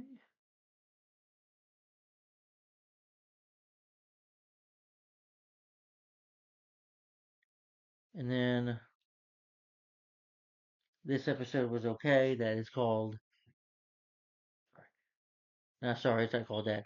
Who are you? Yeah. Oliver is shocked to see Laura Lance alive and well. She reveals that she ended up on the with the Legends, DC Legends of Tomorrow show. Well, she ended up in their time machine, their time warp machine or whatever. I'm not gonna go through that now. We'll get to Legends of Tomorrow eventually, but anyway, we're on air right now. He tells them that she's alive and well. Felicity's suspicious, so they're gonna have a party for her, welcome her back home. Felicity is suspicious, gets fingerprints from her. You find out that it is Laura, but the one from season two, it's Black Siren, and she's working with Prometheus. And Black Siren shows up, attacks the Arrow Cave, attacks Oliver and the group.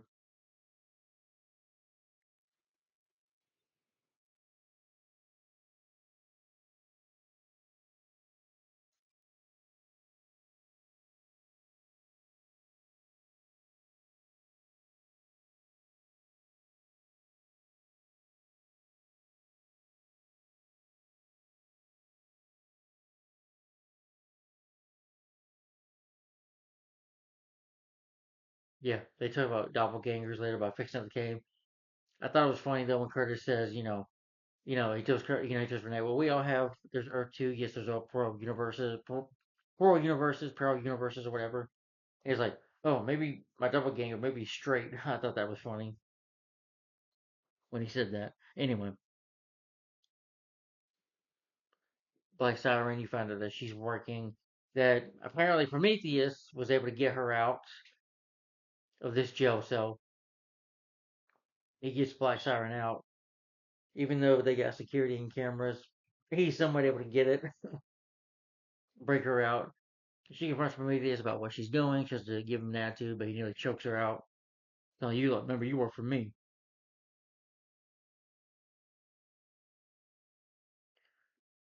But Oliver thinks that still Laura deep down that she might have some good in her, wants to meet with her, and they don't agree. So Oliver's just going to go to the statue where Laura Lance's Black Canary's statue is to meet.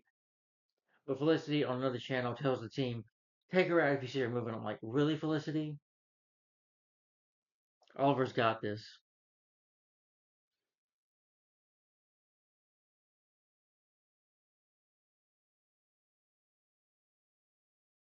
But again, Black Siren is warned. Probably this not to screw up. So technically, she's not going to kill Oliver. Because if she does, she knows she's going to get killed by Prometheus. She also destroys the Black Canary statue, which I thought I hated that when she did that. Like, really? Kill Laura off, the good one, and then you make the bad one. But I felt like you could have done something more with this character. Yes, she does team up with Prometheus. We do see her at the last episode as well this season. But I freaking hated that they just don't do nothing with her. You know, they could have done show this character a lot more. You could have done so much more with her. Oh yeah, she talks to Oliver or whatever. I mean, they got her in their jail cell in the bunker. But Felicity lets her break out. You know, lets her on purpose so they can go catch her. And she's even trying to talk sweet to Oliver.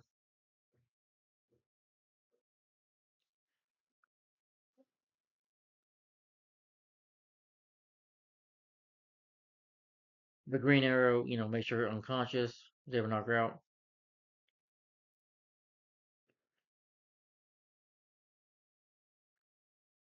She also worked for Zoom, one of the villain of the second season from the Flash season 2.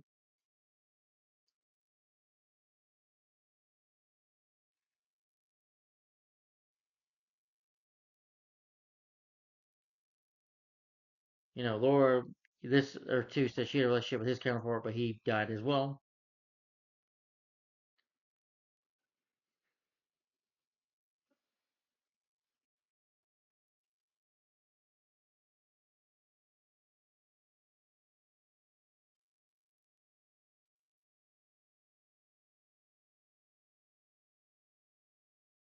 When the power does go out, thanks to Felicity, place tracking Nana in a glass of water, and she drank, helping Team Arrow to capture Prometheus.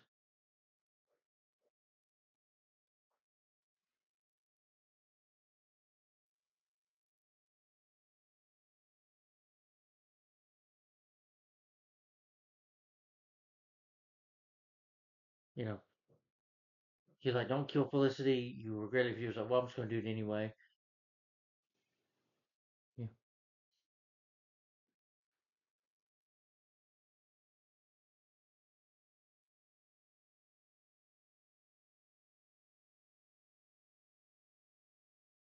You know, Black Shadow uses dampering to defeat her. Felicity knocks her out. And they do have a bit of a fight with Prometheus, but Prometheus is able to get away. Black Shadow gets instead transferred to Arya's custody. He wants to, for one day, find redemption for her, maybe make her a better person. I wish they would have focused more on this character, Black Shadow. I think you could have done so much more with her. They do a little bit in the other seasons, 6 and 7, but why can't we do it now? I was thinking maybe I wish that they would have maybe have them fall in love eventually. I would have bought that a lot more. If she could have changed, if all could have helped her change, maybe they could have fell in love. But no, no, we just have one episode. She's there here and there, and then don't see her in a while. I'm like, you could have done a lot more with this character. You want him to have a new team member? Get Black Siren. Make her the new Black Canary. That'd make a lot more sense. Anyway, who are you? Okay, episode, but such a letdown. It was good to see Katie Cassidy back, but I felt that they screwed her over completely in this show. Okay, and then my next episode, let's see. This one. This one's okay too. This is called Second Chances.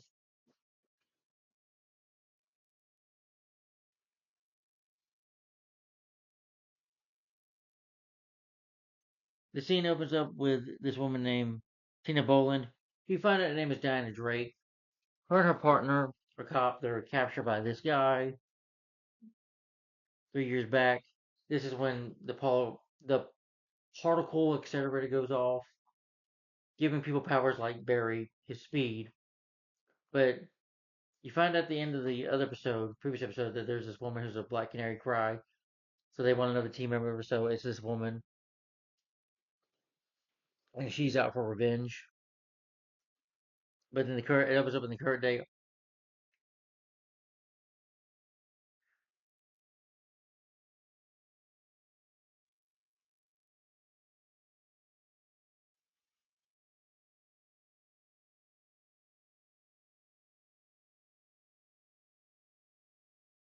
they touch up with this legend and they talk about this lady, Diana Drake.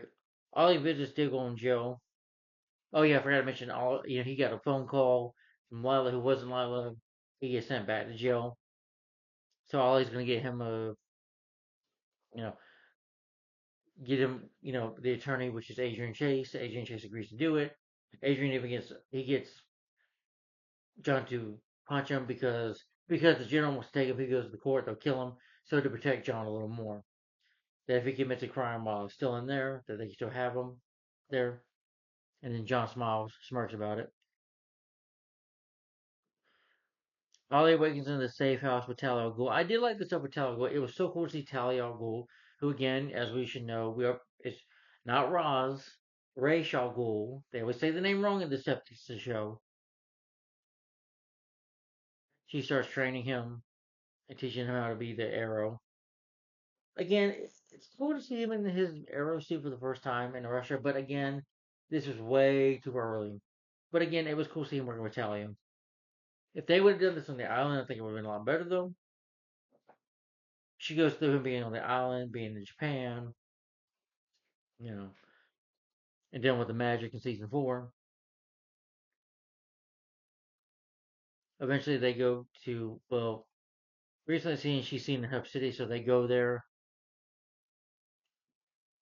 course, in their mask, of course,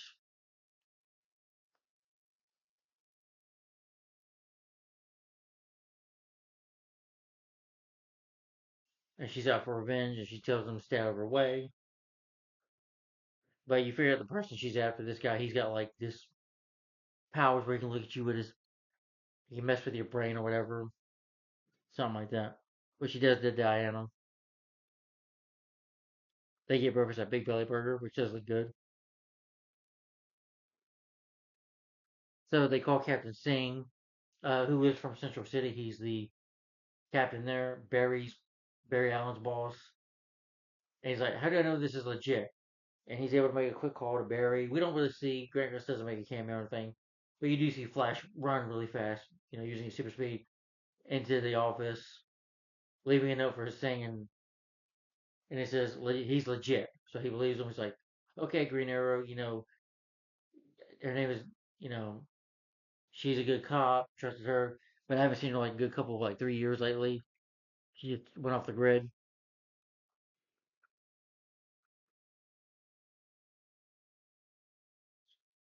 You know, her accomplice was murdered, so short-term light bowling quit and hasn't been seen since.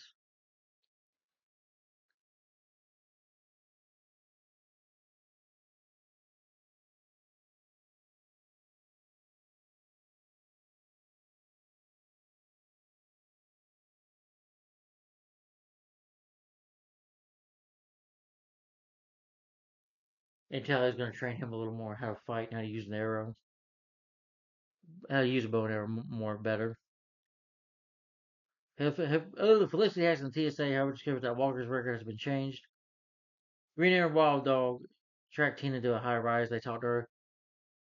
Curtis has to put his mask back on. I mean, not Curtis. Renee has to put his mask back on when they talk to her.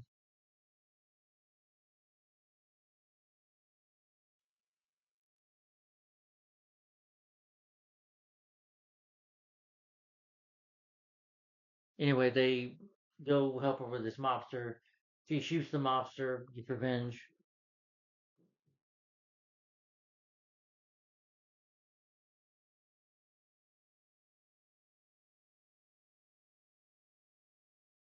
Tally and Oliver also attack Kova's partner, which was some good action in there. I'm not complaining. Again, at least the show has good action. Sometimes the editing can be a little bad though. Sometimes, yeah. Oliver makes a pitch to Diana, saying her sister will find the man who rescued her accomplice, but she doesn't want to listen.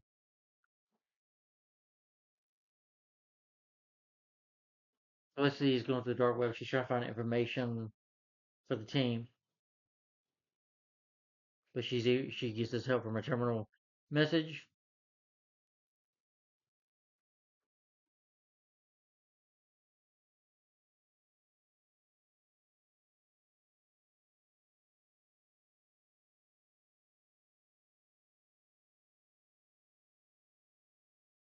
I did like that they brought Talia in this episode, though.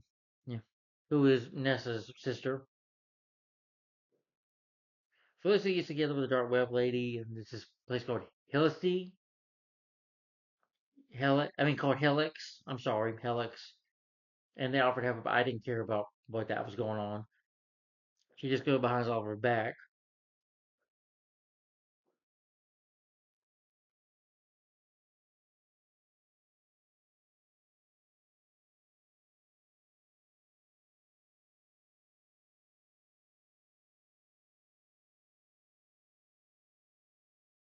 Talia tells Oliver that searching for battles when his dad left him as a rundown of individuals to deal with the baggage of our city. Talia says that she's been in Oliver's position and gives her Yabu's hood.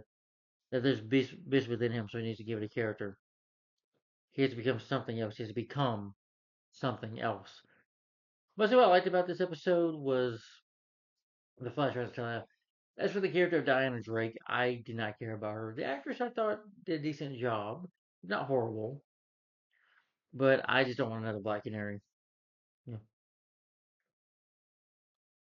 But at the end, though, she after killing and getting revenge for her partner, her lover, boyfriend, whatever, she says that she'll, says my real name and that she'll go in the team.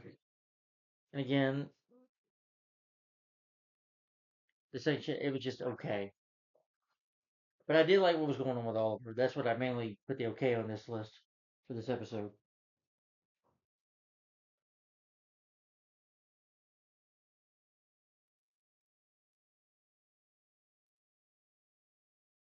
So that's second chances.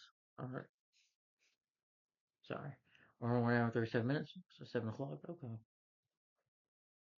Come on, phone. Sorry. Okay, and see the next episode is Pravada. Let's see. And it's one of my favorites. Yes, I remember liking Pravada.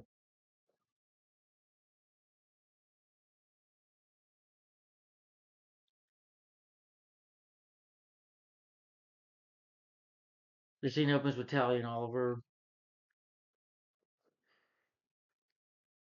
running against some low-level street a pharmacist. Tally shoots turn over. They're shooting arrows at them. They're fighting them. You know, Tally shoots an arrow at Oliver. Oliver catches the arrow, just preparing him. She's like, I've seen the man, race is never without sight. Susan Williams visits Oliver, tells him about the relationship, and then Quentin appears at the workplace. Quentin is better now, been in rehab for a while. It was nice to see Quentin come back to be the deputy mayor.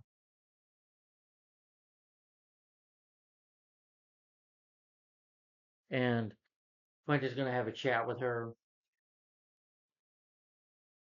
eventually with Susan. He gets working to work with Renee on it. And at first, those questions intense him a little bit, make him mad, but he has to stay calm eventually through it. Because here's what I'm talking about, Laura.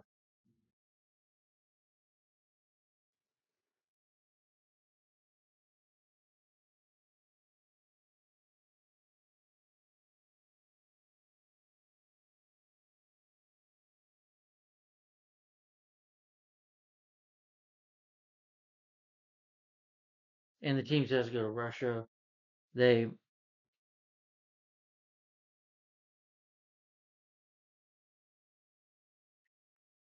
Susan Williams visits Oliver. Oh, sorry. William approaches Chase for a meeting about the passing of Detective Malone. However, he can't.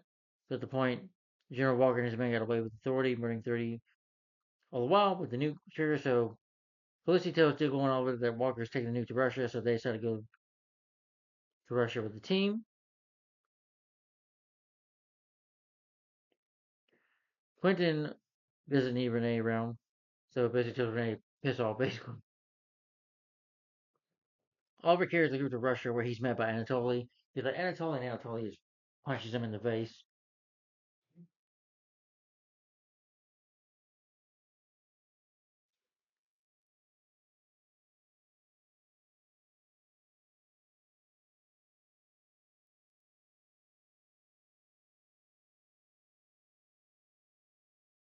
Which he's like, was like, what the hell, Antony?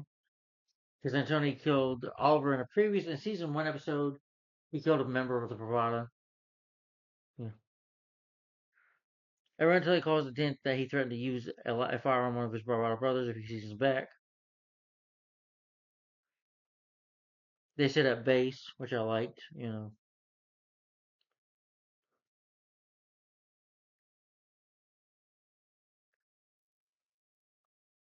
Oliver goes to Anthony's bar, apologizes for what happened, and he's like, John Doe was like, John Doe, my favorite American. I did like the scene. I thought it was funny when Felicity's in this dress. She does look pretty, by the way. The actress is beautiful. I just don't like the way the character's been written. She's able to get some information from him. Rory and Predator are wearing these funny glasses. I thought that was pretty hilarious.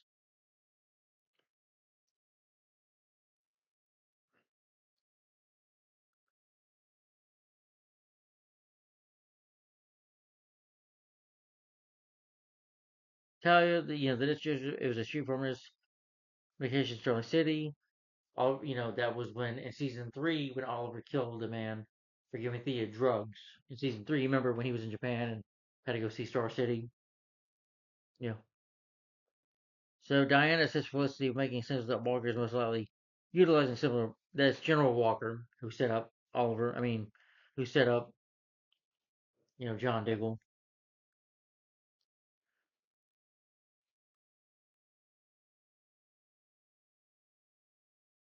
Oliver's group track Walker to desert structure. They get ready to take him down. John was so close to like shooting him down, but thankfully he doesn't. He knocks him out instead. Oliver brings the associate down to his Tilted House of Storm cellar, undermines him with a vehicle.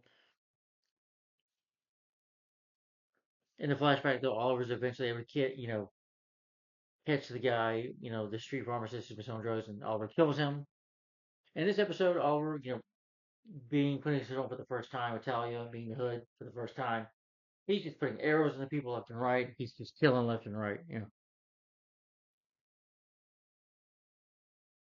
Eventually, Renee is able to calm Quentin down. Quentin comes down himself, and they talk about it. But I can understand Quentin's pain if feeling Laura. You really felt sad for him, you know.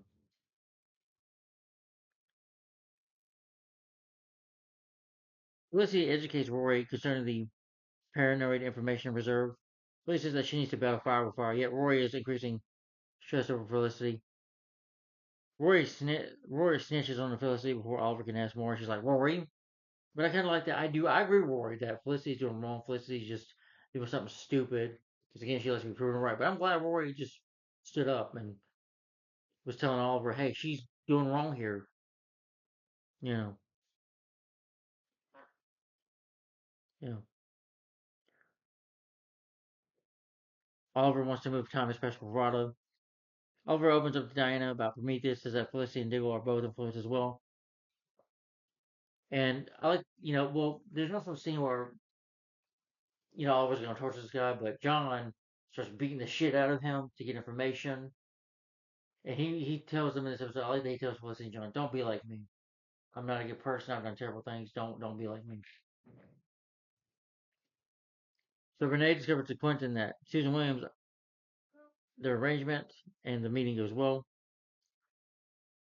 Oliver tells Diggle and Felicity that he returned to the Bravado to foretell Diggle and Felicity for some, for doing things that he's done. Oliver says that he needs them both to be superior to him, since that's the reason they cooperate. And Tully Pierce says he'll have Walker's area and extra man. They brought to help us out.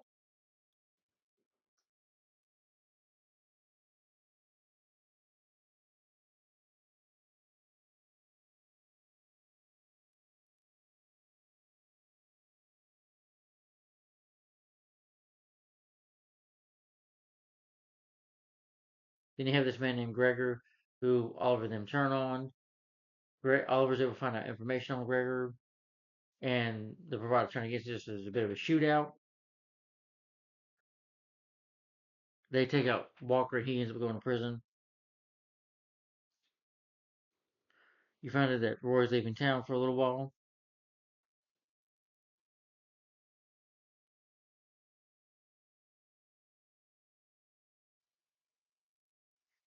Susan meets up with the contact again, dealings with Bravado back in America. Likewise, it shows an imagine of a hooded man, and that could be the Green Arrow, so that Oliver is the Green Arrow. So again, but this episode, I liked it. I like them going to Russia. I like some of the flashbacks as well, except the part with the Russia. But Battaglia, I liked it as well. Seeing all our action, becoming the Hood. Again, I think it's a bit too early, but I do like some of that. Maybe it's not a bit too early. Maybe, but like I said, I think that they could have done that on the island instead. Yeah. But anyway, that was Pravada, where we're in. We're now 6 months in. 73%. Okay. So that was Pravada. I'm just checking my paper here.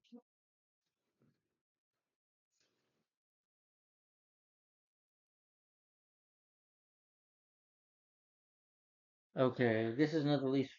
Let's see. Yeah, this is another least favorite episode of mine. This is called. Let's see. Hold on. Give me a minute here. Okay, we're almost. That is called Spectre of the Gun, which I did not like this episode.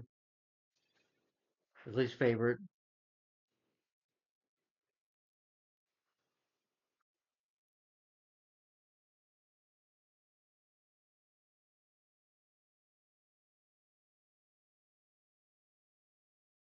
You have Dina and Diggle fighting together, just sparring. You find that she doesn't have a home to stay in.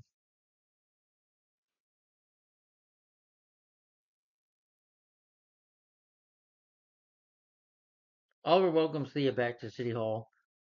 Thea raises Oliver's relationship to Susan Williams. She doesn't agree with it.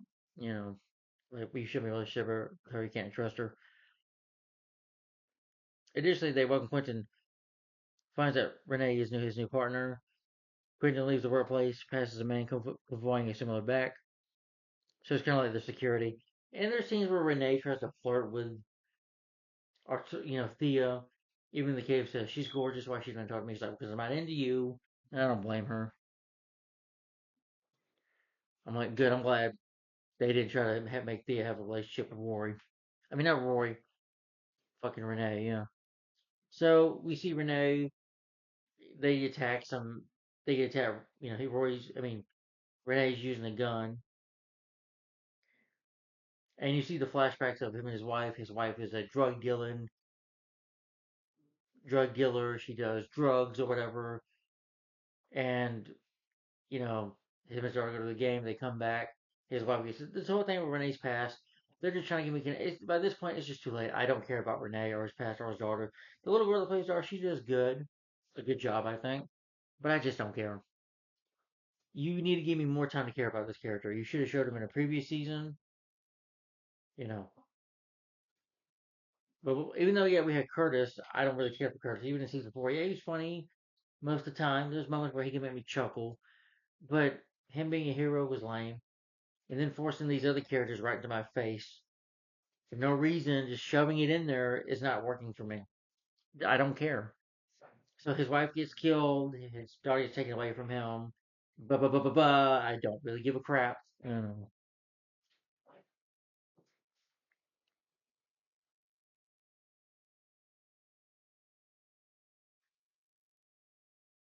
Oh yeah,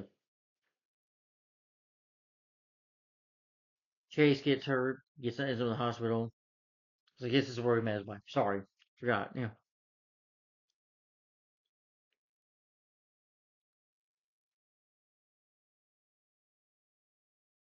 they tell us Renee shouldn't have a gun. He's like, I said, I'm going to be busting too. And Renee, of course, doesn't listen. Maybe if it's a vigilante, you can have some other weapon, maybe a stick, but yeah, but you're useless.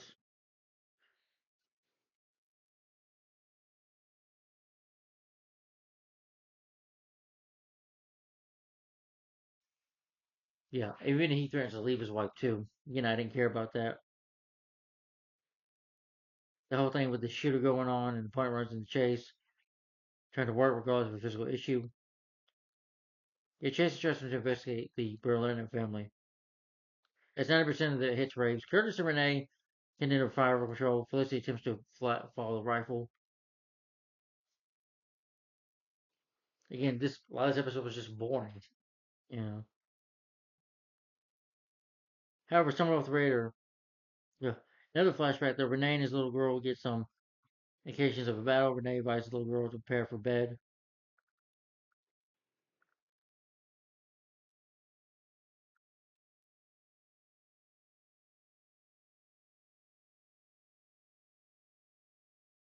Oliver fires Thrashing himself for going to. So I can't read that. Oliver chooses to assemble each government official associated with closing down the weapon vault.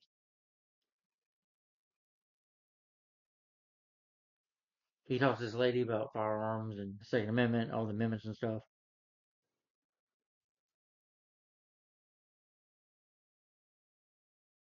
Oh yeah, Diggle, he's got a new helmet. I know people don't like the helmet season 4. I like the helmet season 4. And this one, the helmet looks silly. Honestly, he kind of looks like a dark Buzz Lightyear a little bit to me. They talk about where she needs to live, which again I didn't care too much about that. I didn't care about what was going on with the shooter. You know that we need to talk about gun control. We need to talk about Second Amendment and all that stuff. That guns are bad. Guns are not good to have, and guns kill people and guns do this. It was just too political. This episode gets too political to me. And then when Renee's passed, I'm like, I don't care. And then because of this, losing his heart, he becomes the vigilante wild dog because it's a fan of a hockey team that he likes. So it was like, I'd be be a vigilante.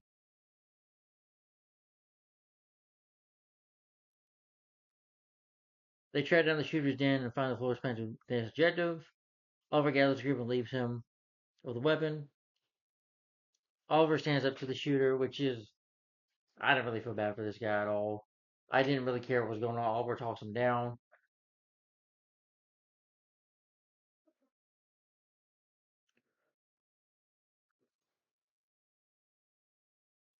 So, you know,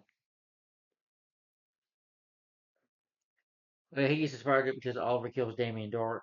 Sees it on TV. Curtis apologizes to Renee and offers to assist him with getting him his little girl back.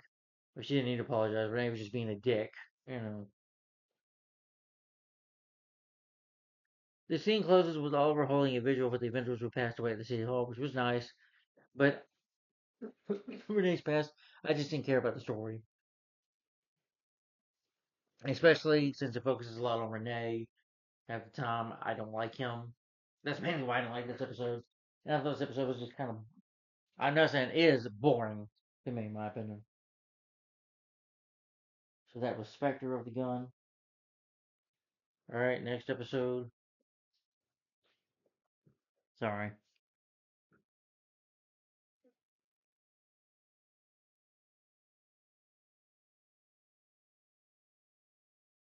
Come on, please, phone. Wait a minute. Just looking.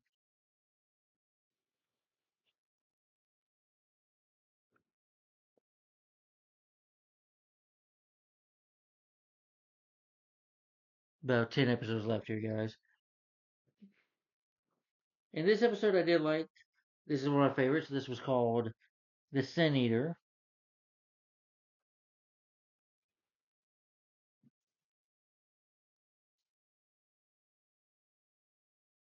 It opens up with Diggle and Oliver getting ready to meet Justin Claiborne's special lady. They do go meet her. Well, it's his wife and Prometheus's mother. And she doesn't blame her son for doing it. She's like, I'm not gonna tell you about him, you know. And Oliver, she doesn't want to listen.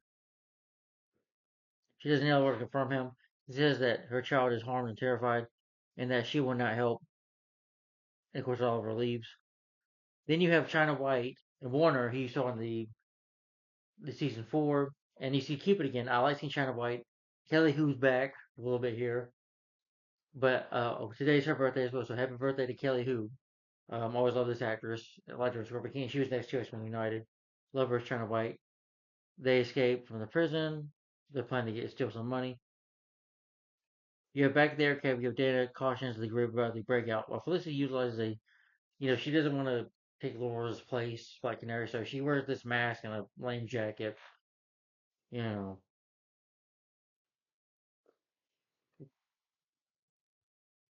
Diana gets wanted to be a cop. If they would have brought her character in earlier in the season to be a cop, I could probably see her being under the Black Canary. But only to me, Laurel Lance was Black Canary. They shouldn't have replaced her. That was just bad writing. Susan Williams eventually slipped out of Oliver's office. The two do sleep together eventually. But she asks him if he's the Green Arrow, and he's like, he's like, what? No, I'm not the Green Arrow. He should. Then he jokes about it, but but he keeps denying it, and she wants Oliver to tell her the truth. Then you get the flashbacks again, but they intend to sign their assault on Gregor. They're like at a hockey stadium or whatever. There's a shootout, but they don't kill Gregor at first. They just kidnap him.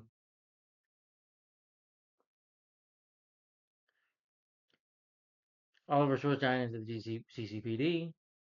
They get information about Oliver's discussion with Susan. That Susan tracked down Oliver's submissive character. Quentin comes up with them for the jail departure. Felicity focuses on Green Arrow and Quentin to a Chinese trade layer. Eventually, Prometheus is able to get Green Arrow accused of killing, and he even talks to the captain, Captain Pike, about what's going on here. Tells him that you just need to trust the Green Arrow. I know the Green Arrow personally. I've talked to him a few times. He's not a bad person. But Captain Pike has some evidence on the Green Arrow. They get him to jail for.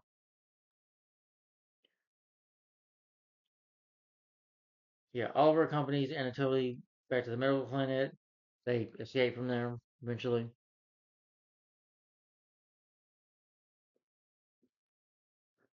Thea informs Felicity concerning Susan Williams. So Felicity hacks into Susan's PC. Thea does something dark. She gets her fired, which does upset Oliver because Susan says, "Because of you, you son of a bitch, my job is done because of what you did to me." But I kind of don't blame Thea. But Thea, out of this, what she did is something like Myra Queen would do to protect Oliver. Myra Queen, Oliver's mom, and Thea's mom, she's done some things too, like paid Samantha off when she found out Samantha was pregnant with Oliver's baby. So she's done some a lot of questionable things too to protect her children, some very dark things, and that was part of Thea. That's like her mother, you know. But Oliver tells her to get out, tells her, we're finished, and that was pretty sad to see that though. Wild Dog and Mr. River, they trap it down. They discover the three escapees are following Tobias' Sheriff's $100 million store. Again, they don't do much for these characters. They attack a few men, kill a few people. They do have a good fight. There's a Warner tells Quentin, I don't believe in you anymore because you worked with Damien Dark. You worked with this awful man, which I get. And there's a fight at the end, which I thought was a pretty good fight, though. And I like the China White's like, I can't wait to see the cops take you apart. And they shoot her down instead.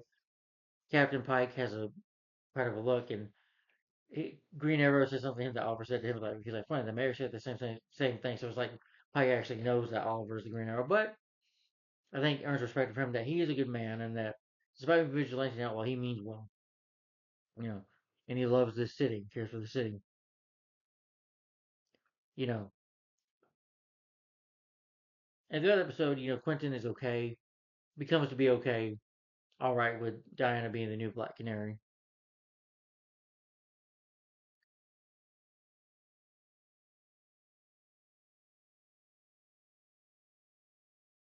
But again, he had his reasons for Damien Dark because Damien was threatening to kill Laurel.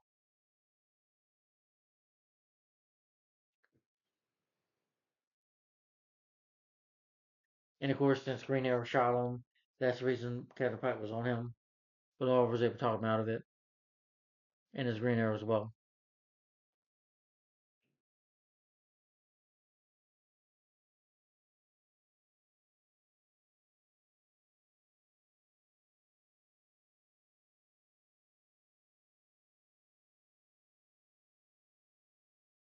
Sorry. Oliver gets some information about Susan, however, it's quite substantial about securing her civilian. Oliver is crucial about their Thea so easily crushed Ellie's life and asked how she could do that. And she was like, well, I'm just protecting you, Wally. But I can see where Thea was coming from. It was pretty messed up for her to do that, but she did it because she cared about her brother, to protect him. Back there, Cave though, Felicity gives Diana her own copy, her own mask as well. Yeah.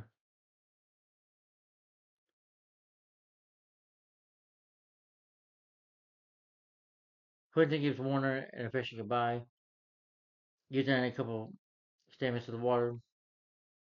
Thea apologizes to Oliver, says that Thea didn't commit an error, and like I said, she leaves at the end of the episode. Quits being his assistant. The scene closes with Chase jumping into Oliver's office, saying they have a major issue. Somebody has cautioned the report about Oliver concealing Malone's passing, which extruded his arrangement. He covered it up, so that could involve an impeachment. So again, this was a good episode. You know, I just thought this was good. I like seeing Cupid and Warner and especially Kelly, who was Sharon White. That was cool to see them back, and it was a pretty interesting episode.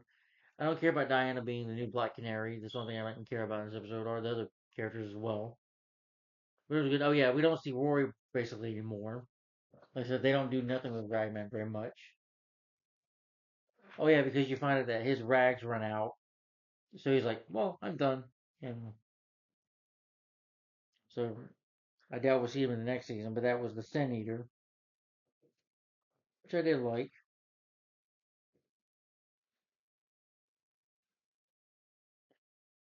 All right, that was the Sin Eater. Let's see the next episode.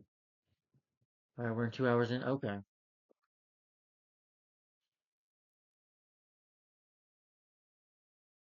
right. And this episode was okay. This was fighting fire with fire. Yeah, fighting fire with fire. This episode was all right.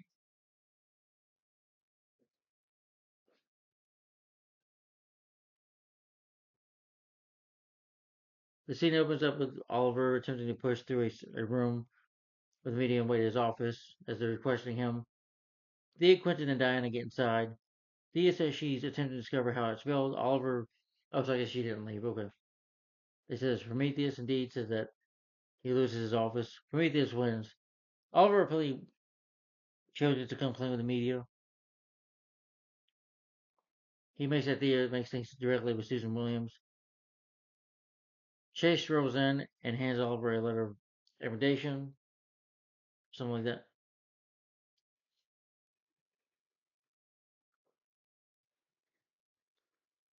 Oliver and Tony, in the flashback get cornered, but they have this bravado rule to keep them alive for several hours.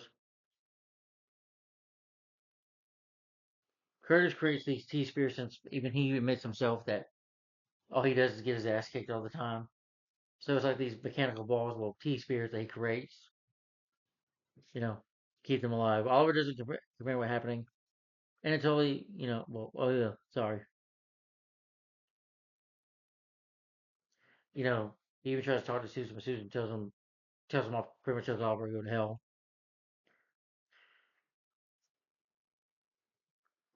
Vigilante's almost again ready to go after Oliver again. Oliver shows into the hearing and sees Susan.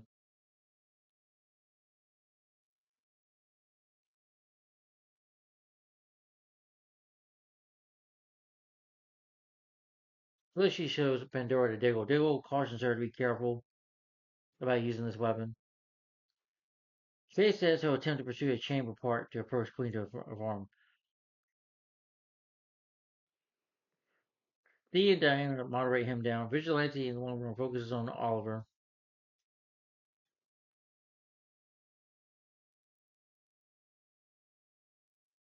Sorry.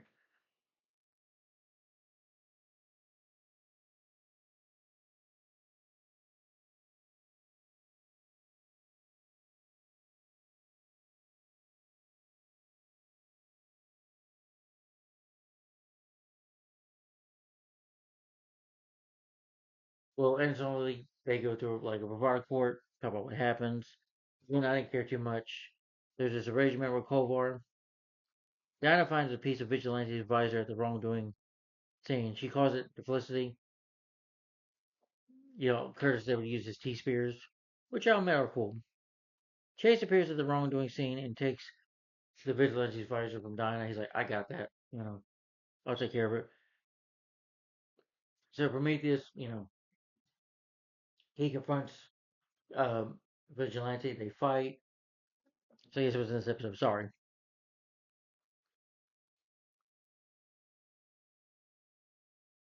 And Prometheus, attacks and probably nearly kills Vigilante. And Prometheus takes his mask off. And spoiler alert: Prometheus is Adrian Chase, who you find out his real name is like like Morrison or something like that. Anyway, I'll get to that later. But yeah, it's Adrian Chase, the DA, the attorney, pretending be Olive's friend. It was him the whole time.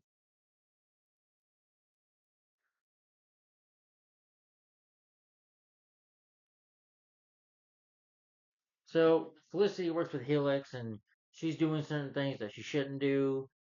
She's losing humanity. I just did not care about that at all.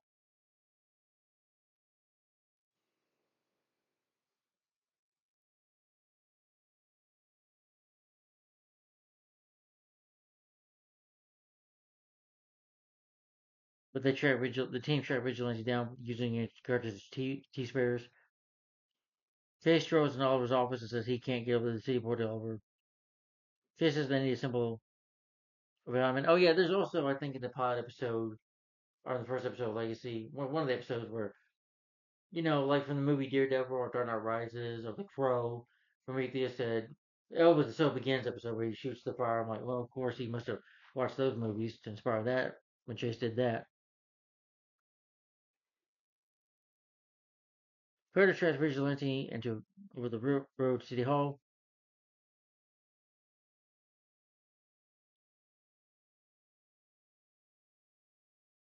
They call and tell Diane about it.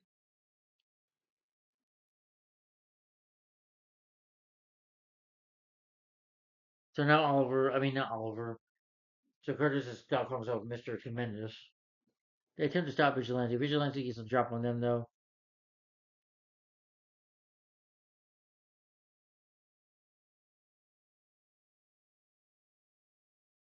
Um, I mean Curtis did all right here, where he's able to get one of his T-spheres to like blow up next to Vigilante.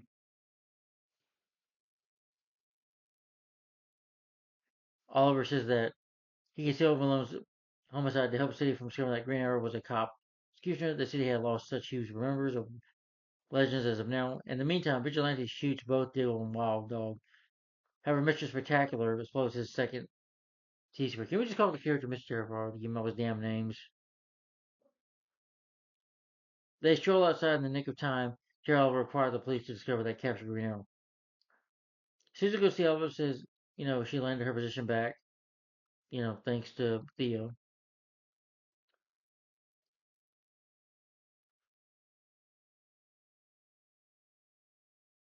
Thea turns in her resignation. She quits, leaves. Oliver shows up at the Bravado, discover that Gregory took cake bags from Kovar. He's able to get information for him, and they start shooting at each other. Again, I don't care about this Russia flashback anyway. Only the things with Talia al Ghul I cared about, and maybe him being in the suit. The hood suit was cool.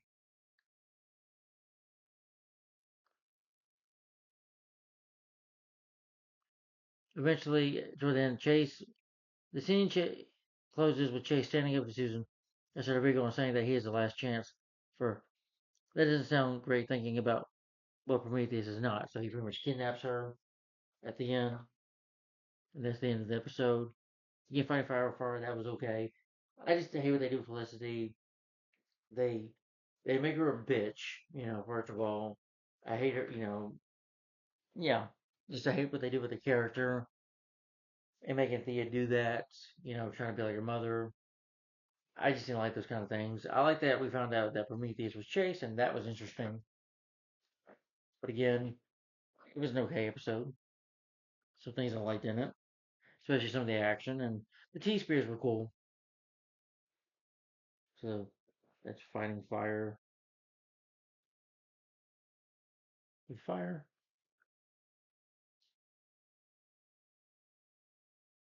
Okay, let's see.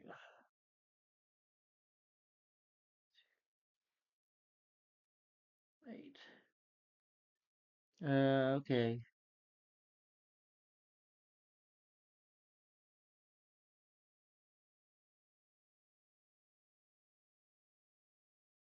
All right, and this episode is called.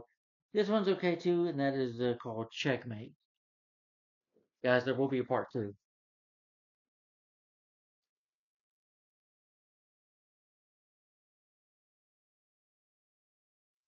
Again, what was the episode called again? Checkmate. This was okay. The episode begins instead of snowy mountains. I like when Oliver walks up to the front door.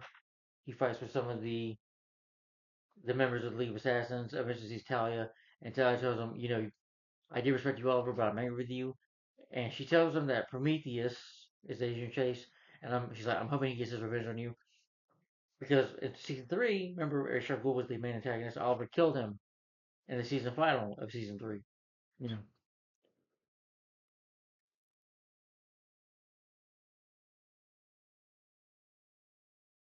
yeah. Felicity is led through a Helix's base of operations. She's helping these people out, and of course, they want to break the law. If I remember rightly, the girl she's working with, well, she uses an elevator technology in the elevator. She kills a man, and Felicity's like, "You killed the man," but Felicity still sticks with him, which doesn't make sense. You don't call the cops on her. This woman just murdered somebody, and I'm still gonna stick with them, and break the law with them. Okay, can she not become more stupid and unlikable? Oliver does find Chase as he Chase in his office. Chase declines and remarks that Oliver looks tired, and there's tension between the two there. There's a bar fight in the Bravado. They're in the flashback of Russia. Chase gets an arrow shot through his car, and it's the Green Arrow coming to arrest him instead of killing him. Just for that he knows Oliver's secret identity. He kidnaps Susan Williams. That if anything's happened to him, that she'll get killed or worse. So Green Arrow backs off. The team writes the news that Chase is Prometheus. Oliver asks where Felicity is. Curtis says that she's answering her phone, that they need to find Susan. Diggle reviews that he's sending Curtis to Opal City to go after Chase's mother.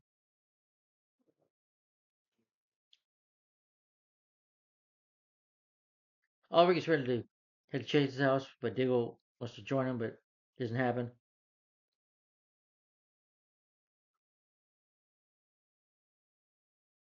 Yeah, they go in the hockey ring. I forgot to mention that. I probably didn't mention that with Gregor to get to Kavoda, Dolph Lundgren's character. They Oliver shoots him with an arrow. They don't kill him yet. Curtis and Diana walk through Chase's mom's house. It's vacant, meaning that Chase already took her away where Tamara could. Because apparently Prometheus, Adrian is 10 steps ahead of them. And he's hell bent on revenge, on torturing Oliver, getting even with him. They discover a video of Susan being held hostage by Prometheus, being threatened by him. Lance and Renee are confronted by Chase at City Hall, and Renee gets fired because Renee's like, I'm gonna punch you in the face. So since threatening a city official, which that pretty much gets him fired.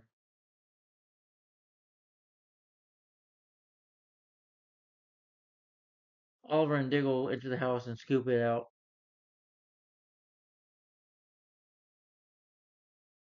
Oliver finds about, Green Arrow tells, Chase's wife about what he's been doing. They're getting over by the CCPD members who escort Mrs. Chase out of the house. Oliver sets up a flash bomb and escapes. They're just shoots there with a flash bomb to get away. Oliver and Diggle are shown the video of Susan. Felicity arrives and the rest of the team leave.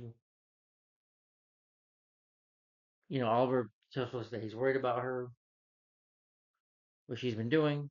She also explains that she was able to find out Chase's birth name, Simon Morrison, and that proving that he faked his identity enough for Chase to get arrested. Oliver rushes to City Hall where he makes a statement about Green Arrow breaking into Chase's office. He tells the press that the mayor's office supports Chase through and through. Oliver goes to meet with Captain Pike, gives him the driver the information, orders him to go through the rest, and Pike does agree to it. Flashback though, and Tony meets with Oliver, who's dressed in the hood suit. He's like, Oliver, you're going crazy, you're going mad. You can't be a other man person. You're not a monster. No, that's just crazy talk. Felicity shows that Casey the video of Susan being tortured. She asks for Helix's help. But Chrissy explains that Felicity actually needs to do something for them to prove it. So Felicity agrees. Pike leaves the police station, but he gets treated by a homeless man. The man stabs Pike. He presumes it's Prometheus that did it. Oliver rushes to the hospital. Lance explains that Pike is coma. Oliver, is almost about to hurt Chase, about to grab him. That Oliver, you've caused so much death and pain. Oh, how am I gonna get even with you? Chase tells Oliver that Susan's still alive, and Oliver, or the teammate, will kill Chase as soon as they can. They find Susan. He says that killing him will only add to the list of those he killed because of Oliver. Oliver, you're a killer. You enjoy it. I just want you to admit it. I just want you to admit it.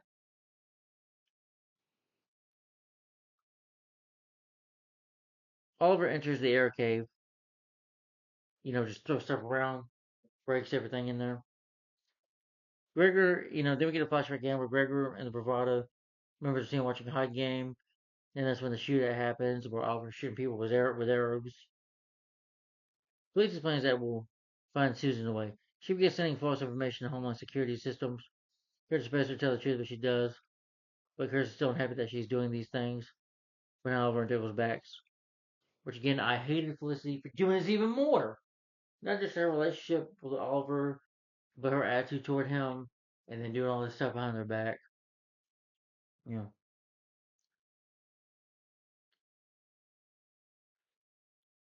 he explains to Felicity that Chase is hiding Susan. He has to help, deal with it. Diana and Renee find a bomb planted outside the building's rooms. Oliver finds Susan tied up in an elevator, frees her, but the elevator begins moving. Under Chase's control, Oliver tells Susan to escape. He finds Renee, he's like Chase, and they start fighting. Curtis uses T-Spirits to find Renee and to free Renee and Diana. Prometheus, I'm asking myself, tells Oliver that he's actually likes that Talia told Oliver the truth. He threatens to keep both of them inside the building until it explodes. Diego escorts Chase's wife into the room. She's like, honey, you shouldn't do this. She's like, no, this isn't you. Stop what you're doing. You killed innocent people. And she seems to she gives him a hug. But Chase stabs his wife. Kills her, like, you forced me to kill my own wife. So Chase and Oliver begin fighting. Diego brings Chase's wife outside. And of course, Oliver, what were you thinking? Of course he was going to kill her. The only team walking to the arrow cave. Diana asks Felicity to use her resources to find Oliver. He replies,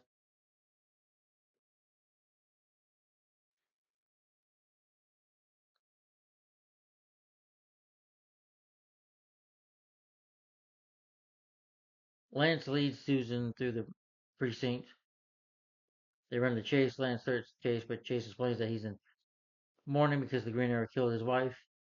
Lance says why he shouldn't just arrest Chase already. But Chase explains that so would explains that doing so would get Oliver killed. Cassie eventually compliments Felicity on her Homeland Security hack. Oliver is held in restraints in an empty cell. Chase and Talia enter. Oliver gets kidnapped, but eventually get knocked out. He gets knocked out by Chase, and he's in this cell. They represent him for being a murderer. Oliver reassures Chase that he is friends with will find him, but Chase explains that he doesn't want to kill Oliver. He wants to discover who you really are, Oliver, and Talia make sure he suffers. So he's gonna torture him in the next episode, and that was Checkmate, which is okay. I just thought it was all right.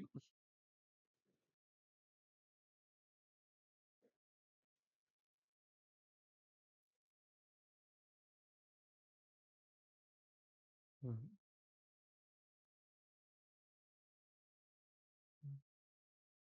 I think I'm gonna stop here, y'all. Let's see. We've got 1, 2, 3, 5, 6, 7. We got 7 episodes left. Okay, I'll talk about the next 7 episodes and Arrow Season my thoughts slash Arrow Season 5 Part 2, which will be coming in next. So stay tuned for my thoughts slash favorite episode of Arrow Season 5. So Part 2 is next. Stay tuned for that. See you soon. Bye bye. Bye.